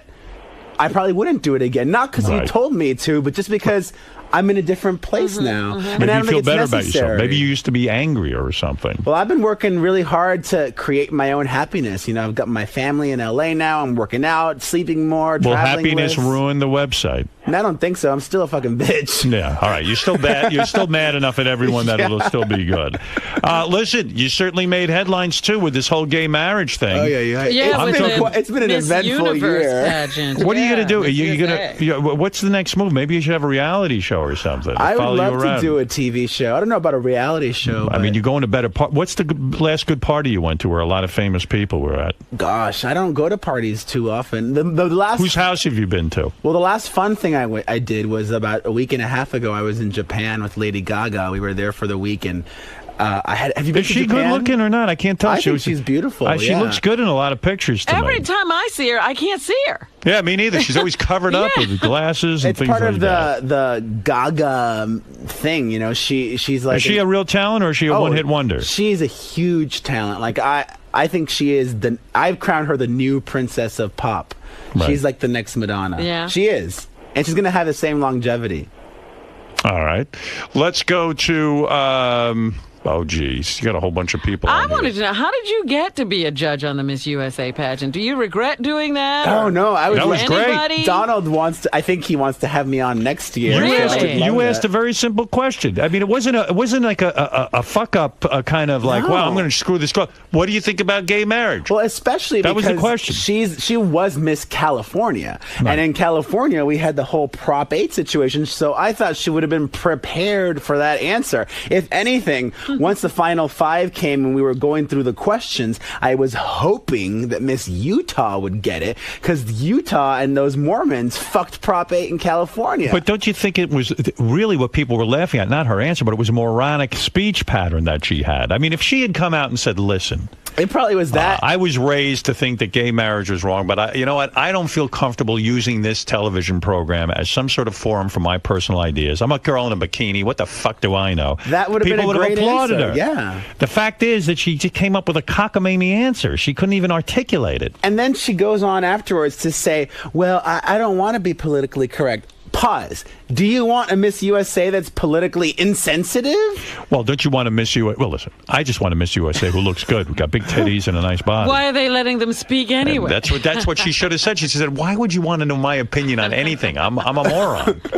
My opinion doesn't count. That's how I'd answer every question. Well, the girl who got overlooked in all this is Christy Dalton, who is the new Miss USA. Right. And she's competing on Sunday in Miss Universe, which I might have to watch because Heidi Montag is going to be performing. Oh, my God. Lip syncing, I'm sure. Will that be bad? Oh, bad, but in a really good way. Let's go to Margie. Margie in New York. Hey, everybody. What's up? Hey, Margie. I have 2 quick things. Perez, I have to thank you so much from the bottom of my heart because last summer you put Lady Gaga on your website, and ever since then I've become such a fan of her. She reminds me a lot of Freddie Mercury and Madonna. That's how much I love her. I'm a huge fan. The question I have to ask is, this past May, I sent you an email with the pictures of my disco ball bra I wore to the intern Didi pageant. I just want to know, with Lady Gaga, is she a fan of the show? Would she ever made me think of coming on. Is Lady Gaga a fan of the Howard Stern show? And is she planning on coming in here? Because Artie's a big fan, and I know Fred is. Go ahead. I can't speak for her, but I would guess yes. Yes. Because she's in addition to being an artist, she's also a pop culture analyst, and you're definitely a huge force in pop culture. Well, Perez, it sounds like you got a lot going on. I know you know a lot of stuff about people. There's probably something in your head right now you're dying to blurt out.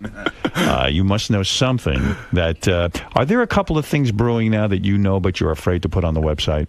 Almost like you can't because of legal reasons? Well, there was the Jamie Foxx naked picture, which I did want to post, but by the time I was going to do it, they had already started threatening to sue people. And right. But I love that he confirmed that it was him, that it is him. Right. Because I couldn't tell at first because he's covering his face and stuff. Any good scandals on the horizon that you're investigating? Hopefully another right now? sex tape. It's like there have been so much of these recently. It was like that. Vanessa Hudgens had more naked pictures. One of these Twilight girls had naked pictures. It's almost like you don't care anymore. I know. I'll say it for the 100th time. Do not take naked photos or make a sex tape if you're not prepared for it getting out there. It does seem to all get out there, even if you lock it up in a safe. Even if you're not famous or a celebrity or an actor or have no desires to be. Like, your ex-boyfriend or girlfriend may leak it and send it to all your coworkers at your office building or whatever. Speaking of Twilight, I just saw the trailer on for the new one, and I am very excited about it, actually. Because I like it. I like it, too. And this time there are werewolves in it, and I saw a conversion of a human into a werewolf, and I like it. I will go see it. I loved conversion movies when they were hot back in the, I guess that was the 80s. You love when they convert. I wouldn't have pictured you for a big Twilight fan. I love that movie. Anything with a vampire, I like. That's right. I like vampires. Did you watch True Blood? I love that show. Do you like it? I like the hot dude in it, Alexander Skarsgård. Which one is that? The blonde hair guy? Yeah, the sheriff. Is that your type? You like the sheriff? The vampire sheriff? You'd like him to suck you? Like him to bite your neck? Yeah, you got a boyfriend? No, but I've been going on more dates. Yeah, you getting laid a little bit? Medium. Taking it in the ass or giving it? Which way are you going these days? Well, like Adam Lambert, he also claims to be a top. He's a top. Why don't you hook up with him? That'd be a great couple. He's not my type. No? No. Good-looking guy, no? He is, but he's not my... I wouldn't go for him. I bet you like the kid in Twilight, the lead guy. Yeah, Robert Pattinson is very hot. You want him? Would you let him put it in your ass? Him, yes. What is your favorite position to give oral in? What do you like, the 69? Any position. Actually, I was interviewed by this gay magazine, and I was on the cover, actually, The Advocate, and this big quote in it was, "I love sucking cock." Right. Because I went on these dates recently with more than one guy, and there's some gay dudes who don't like to do it, and I'm like... Not to suck cock? Yeah, what else would you do? I know! I mean, if you're gay... It's so upsetting to me. Are some gay guys only into anal? Is that what you're saying? Some guys are, And they don't want to suck? Yeah, or some only like to receive oral sex. I would think 90% of gay sex is sucking. Or hand jobs or something. I really enjoy it. And what is the perfect size penis? Go ahead. For the perfect size, I'd say, is 7 inches. 7 inches. Well, is that small or I'm big? 4 short. That's all. I'm almost there. Artie always says the perfect size penis is 6 inches, so he disagrees with you. I've twittered that. Yeah. Yes. And you're not on Twitter, Howard. You're like the show's on Twitter. Yeah, I want to get on there. I want to see what's doing. I'd like to know what's happening. I'm on there. You're on it, and I can follow you. You should. And then you update me. Yeah. All right. Well, maybe I'll do that. Yeah, last night when I was caught in that thunderstorm, I was like, oh, this is what you would Twitter. I'm caught in a thunderstorm. You're not on there either? No. Everybody's got to get on there. I love it. We ain't exactly spring chickens. You know what I mean? It's super fun. It's for the kids. One of the reasons why celebs love it is because it's so easy to use. It's more easy than MySpace blog or Facebook. You can just send a text message on your phone or use the Twitter app. But isn't it weird that celebrities are text messaging and they can say idiotic things? Yeah, I love those. That's great for you. It's good for you. And it's great because they can bypass their publicists. Right, but doesn't don't the publicists get upset with them Probably, and say you're screwing up now? Yeah, what they are you got to doing? put out those forest fires. Especially when they're stupid enough to start getting into Twitter wars with me. Why do so many celebrities want to be heard? Why do they want to Twitter? Twitter? Because they're all very vain and they are all into themselves. Even Victoria Beckham, like you mentioned earlier, like she may pretend like she hates the paparazzi, but she loves it. Right. Yeah. Does she Twitter? No. Uh-huh. Who is the person that you follow on this Twitter? I follow way too many people. I follow over 350 freaking folks. But it's work related. Well, yeah, a lot of the times I get great items from there. Is most of it mundane and idiot? Like Robin says, I'm in a thunderstorm right now. Most of it is really like, did you really need to, like Miley Cyrus loves to send the most ridiculous tweets. What does she say? Like, she likes to quote songs a lot and things like that, but then every once in a while you get good stuff when she passively aggressively attacks her ex-boyfriend on Twitter, and then the ex-boyfriend responds back. How do you know it's really the person twittering? How do you know? Well, some celebrities, not many, some like 50 Cent and I think Jay-Z and things like that have people twittering for them. That's what I'm saying. That's no fun. But the majority do it themselves. They do. All right. So. You calling me caught in a thunderstorm mundane? That thunderstorm was crazy. No, I'm saying it was trees were crashing onto cars. But a good Twitter would be, I'm in a thunderstorm. I just got hit by lightning or something like that. Well, I could have been. I was just letting you know. There You're I am. afraid of lightning? No, I'm not afraid of lightning. I'm afraid of being hit by lightning, not talking on a phone. I think people would enjoy like you on Twitter, like sharing like what you're eating or any of your my old you know rituals. something like stuff like that. Yeah, people are dig interested in that. Robin, please, we know what you're eating. So Robin doesn't eat, by the way. You don't eat? No, she has drinks.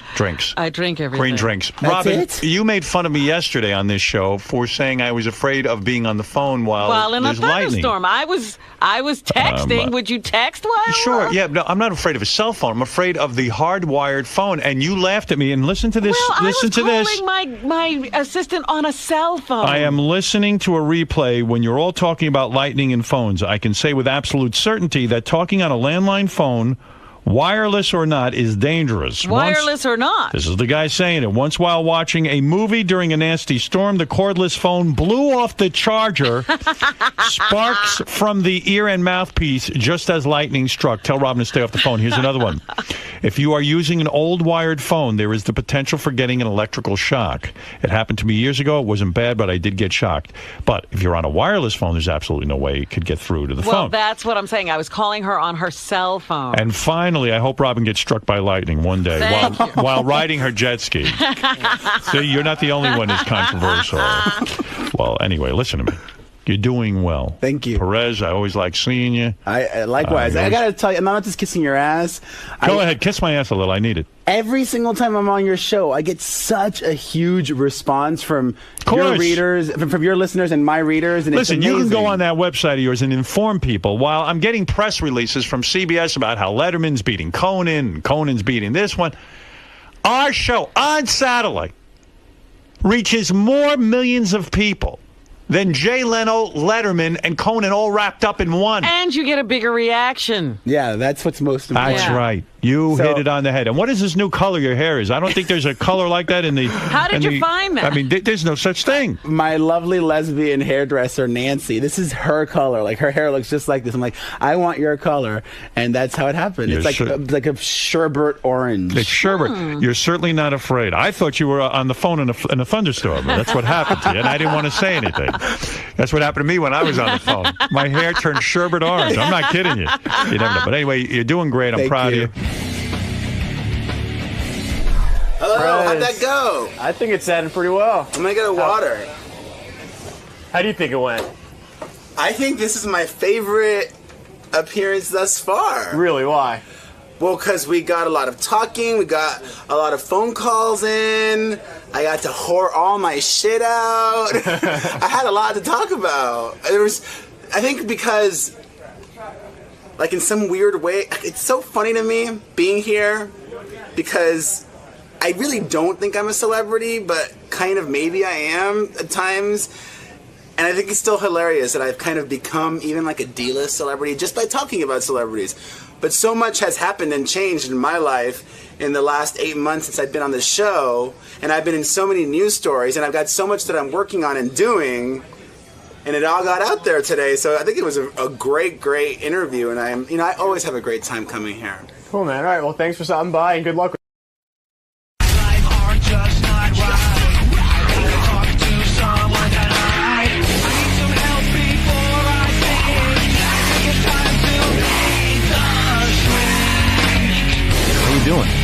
Fine, Doctor. Good to meet you. Good to meet you, Doc. And to set the stage, we're here with Tim and Riley. I'm looking Tim forward to Sabian. it. This is great. Thanks for coming, Riley, and thanks Right, for coming, Doctor. Tim, are you participating in this discussion? For a little bit here, Riley, just to set the scene and just to get things established. Okay, Dr. Abloh, you didn't forewarn me that Tim Sabian would be participating in because of my deep and abiding love for him. Yes. Did you say tongue-in-cheek? Right, that's what I'm saying. You see what I'm talking about. That I wasn't anticipating him nonetheless. Right. Well, you say forewarned as though it's already going to be a conflict. Well, not necessarily. Right? Not necessarily. I want to reassure you that were, this is going to be a very safe I environment was on the impression that we were one-on-one, but that's We okay. will be for part of this, but I wanted to set the stage because, frankly, you know what my charge is here, what I'm supposed to do. Right. And heavens forbid that Tim would not, be involved. I need as many sources of information as I can get because I'm taking as a real obligation what the networks asked me to do, which is very well to learn enough about this situation and about you in order to advise them whether you understand what you did. Very well. And they can be reasonably assured, let's say by a preponderance of the evidence, that it's not going to happen again. So that's why I asked him to come in. Maybe you can tell me what happened exactly. Well, Riley has done a show on the channels for the last few years and has been doing a great show, and we're good response to the show, great phone calls, and it's an interesting show, and we like Riley a lot. Riley was always pursuing additional compensation, which I totally understand and totally get where he's coming from, but took it upon himself to make a deal with a client, and that he went out and solicited. Well, I did not solicit the client. If there are numerous people who have approached me on this one occasion. You said yes. Oh, I said yes, not simply to be difficult or anything like that, simply because I could not meet my simple obligations, which, of course, is something like subsistence and what have you. This is the way that I've been treated for the last 3 years. So you had to. You're saying I had. Do you agree, by the way, that as it's presented by Tim, that this was at least an unethical thing to do? Maybe let me not get, legal. That's for someone else to get this out of the way. Yeah, let's do that. I did not do a professionally tailored advertisement as if it was some great company or something. But I mentioned the website. Nonetheless, I was wrong. It was wrong. And you, if I understand correctly, Tim, you had warned him. Right. You'd been warned.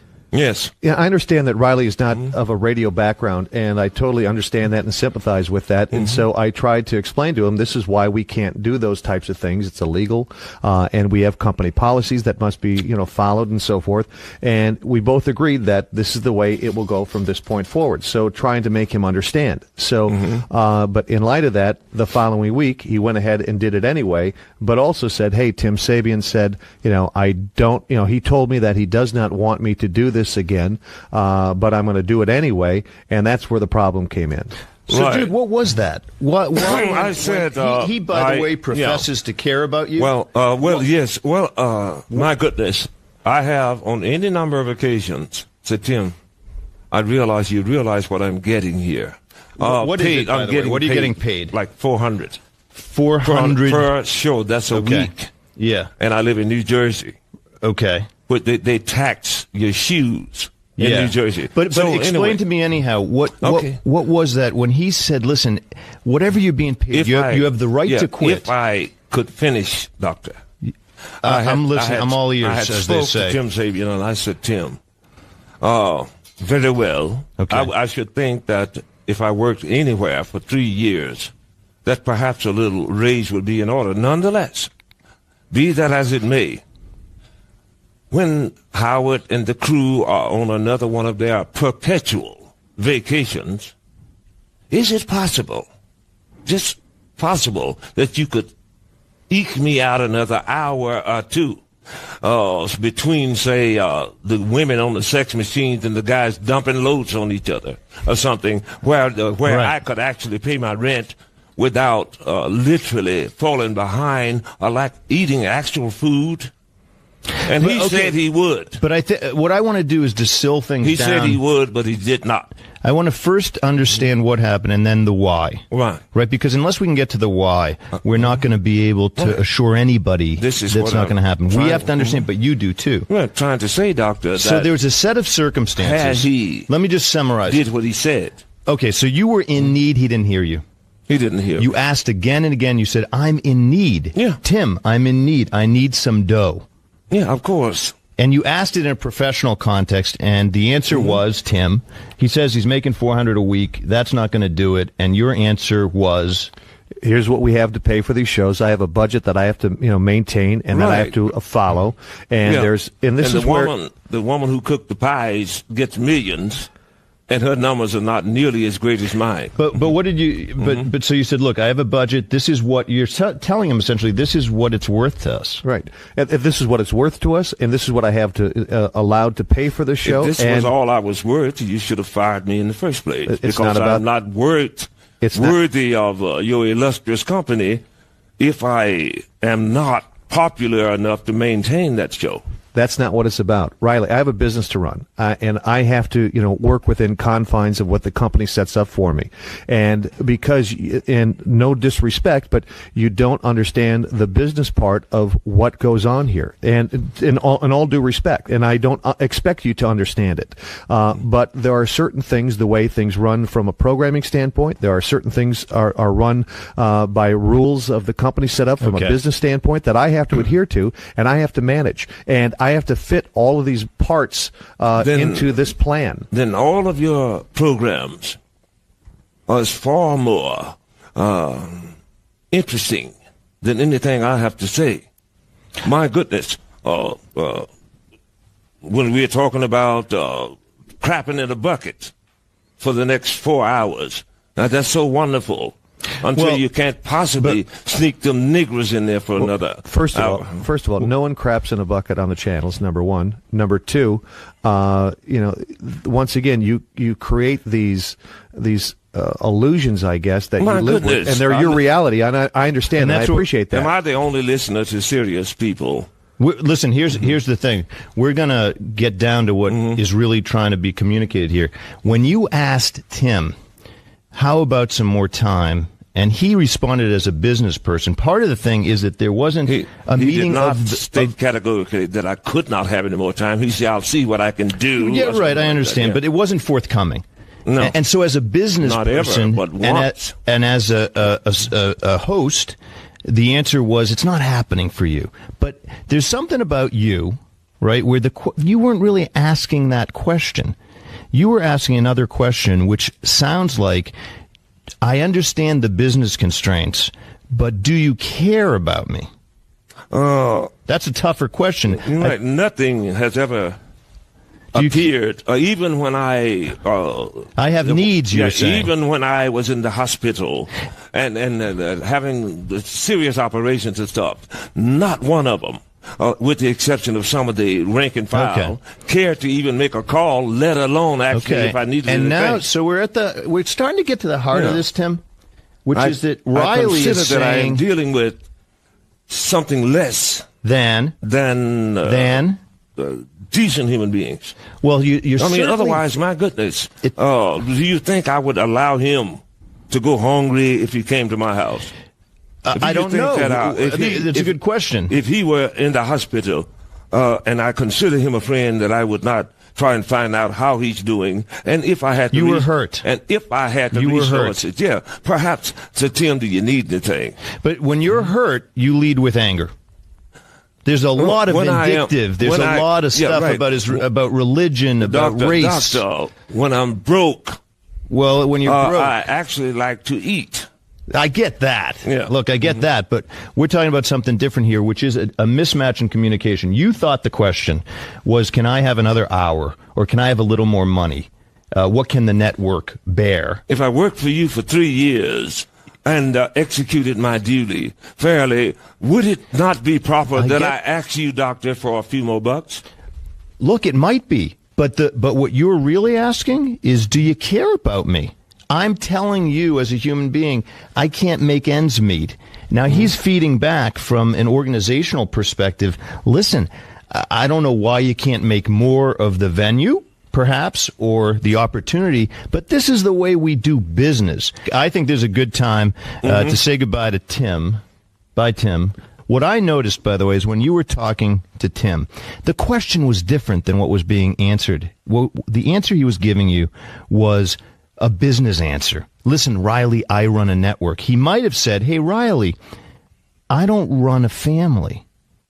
And see, what your questions were much more about, why don't you care about me? Because it might be true that if you polled 500 radio executives, that they'd all say, Riley, it's worth about $400 an episode, and that's how it is, okay? I don't know. I haven't done that poll. But your questions, it seemed to me, were really about, look, don't you understand my circumstances? Don't you care about me? You guys, you could give me more time. You could give me more money. And doctor, and I feel as though you've hurt me personally. If you told me, I will see it at any opportunity I get, I will try and give you a little more time, and then you do never do it, then of course disappointing. It's quite you could disappointing. Leave, though. You could say, you know what, you guys, you haven't come through. I'm done. Yeah. You didn't do that. Well, it's like this. You didn't do that. If someone had your arm twisted, yes, knowing that you were in that position, and then played it out to the most inhuman degree, then would they? Yes. By any stretch of the words, be moralistically correct. The morals of the situation? Ethically no, they wouldn't. By the way, no, they wouldn't. I agree. But here's what I want to ask you, because I think you've set the stage nicely, and it can't be the first time. When you've asked to be treated like a human being, and you've made your needs plain, and someone has kept your arm twisted behind your back and said, if you want to stay here, these are the rules. For the most part. When was it first said to you? Yeah, for the most part. Most humans I've ever met in life, of all races, creeds, and colors, did listen when someone needed them and tried to help. What I'm saying is that it doesn't happen in this situation, and it breaks my heart. It breaks my heart. You have a heart. Because we are living in a world that I believe could possibly be on its last legs. Okay, and I know that you'd like to leap to the world, the destruction of the world. No, I mean... No, listen, I get it. I get it. The idea is to prevent that. But let me repeat the question, because I said, when was the first time you can remember when you feel as though your arm were twisted behind your back, and even though it was an inhuman thing for someone to do, they couldn't see your pain, and they said, if you don't like it, then just leave.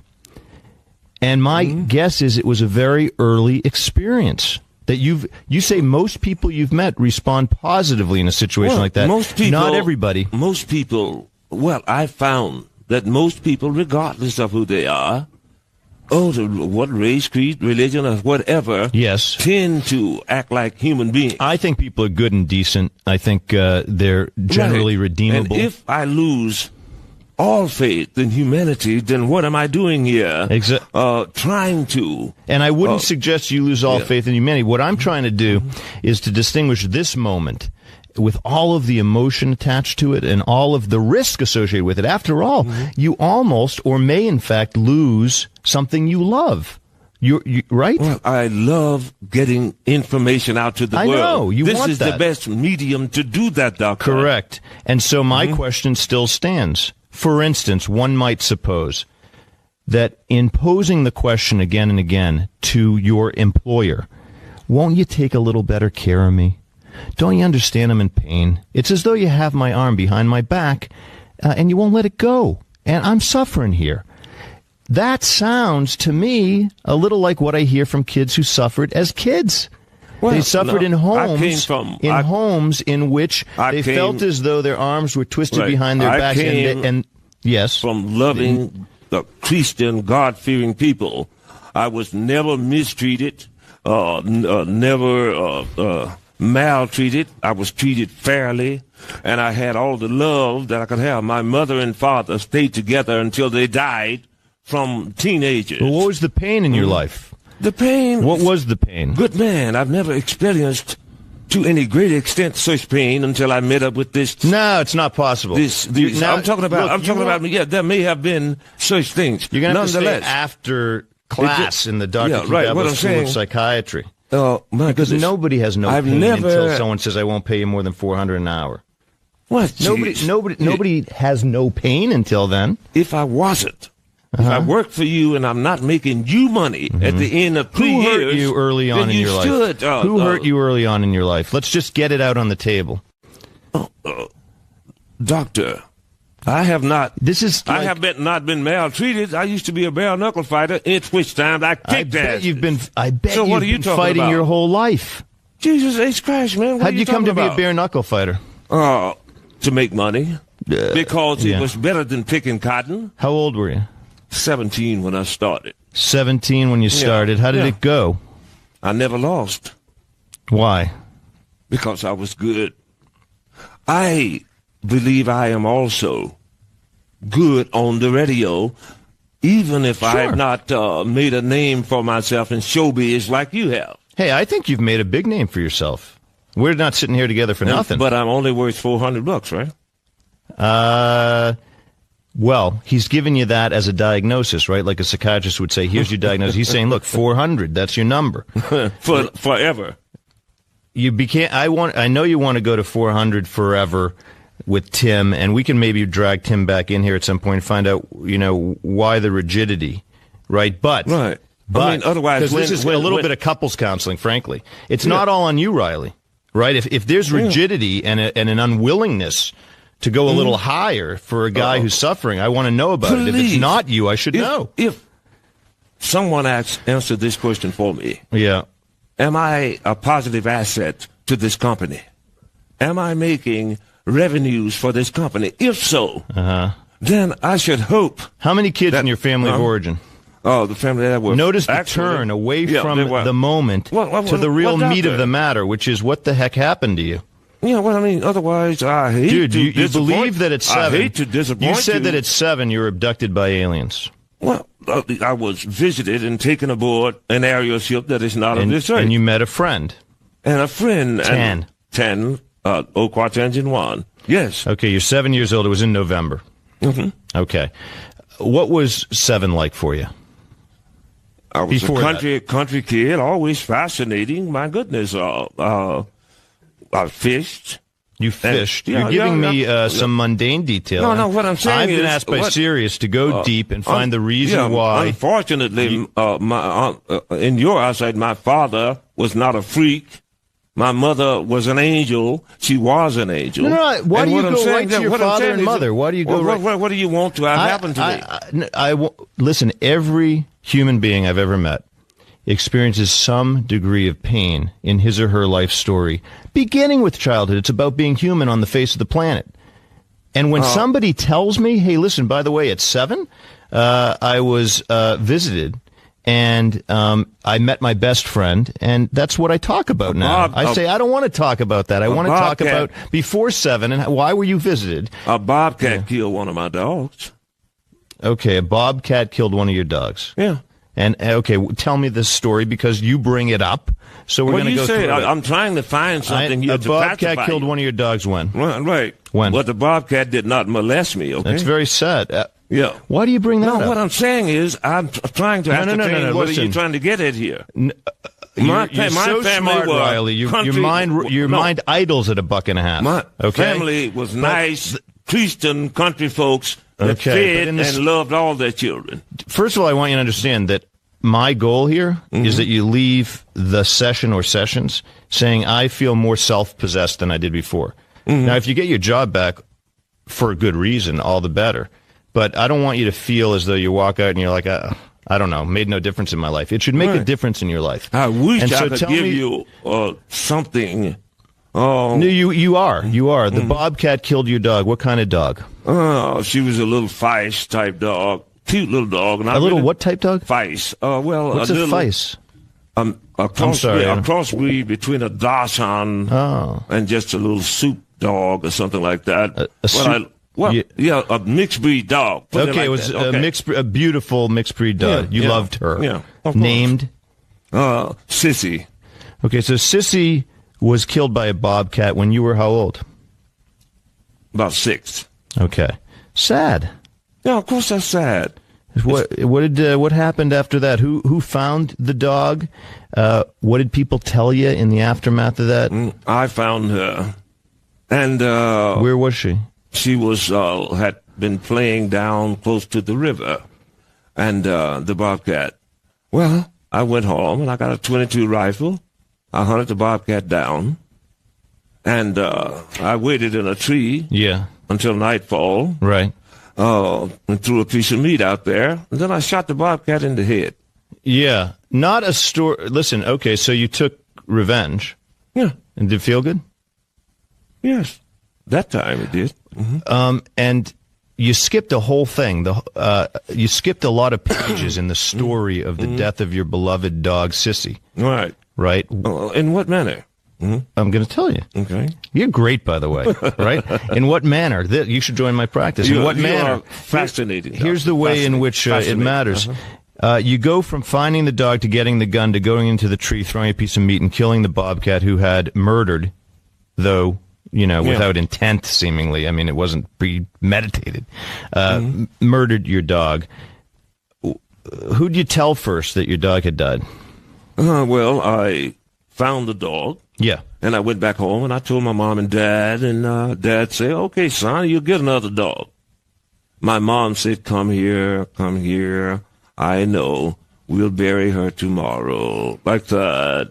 And everything. And did you bury her the next day? Yes, I did. Right. However, that night, I threw a piece of meat out.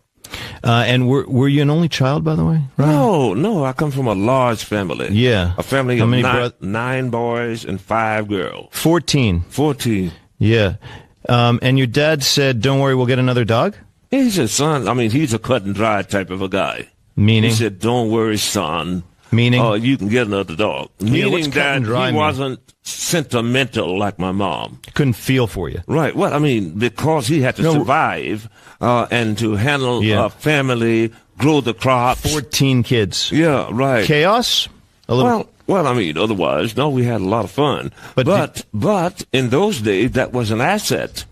Because then you could pick the cotton, couldn't you? Lots of cotton. Lots of cotton. You could plant more acres, couldn't you? And what have you.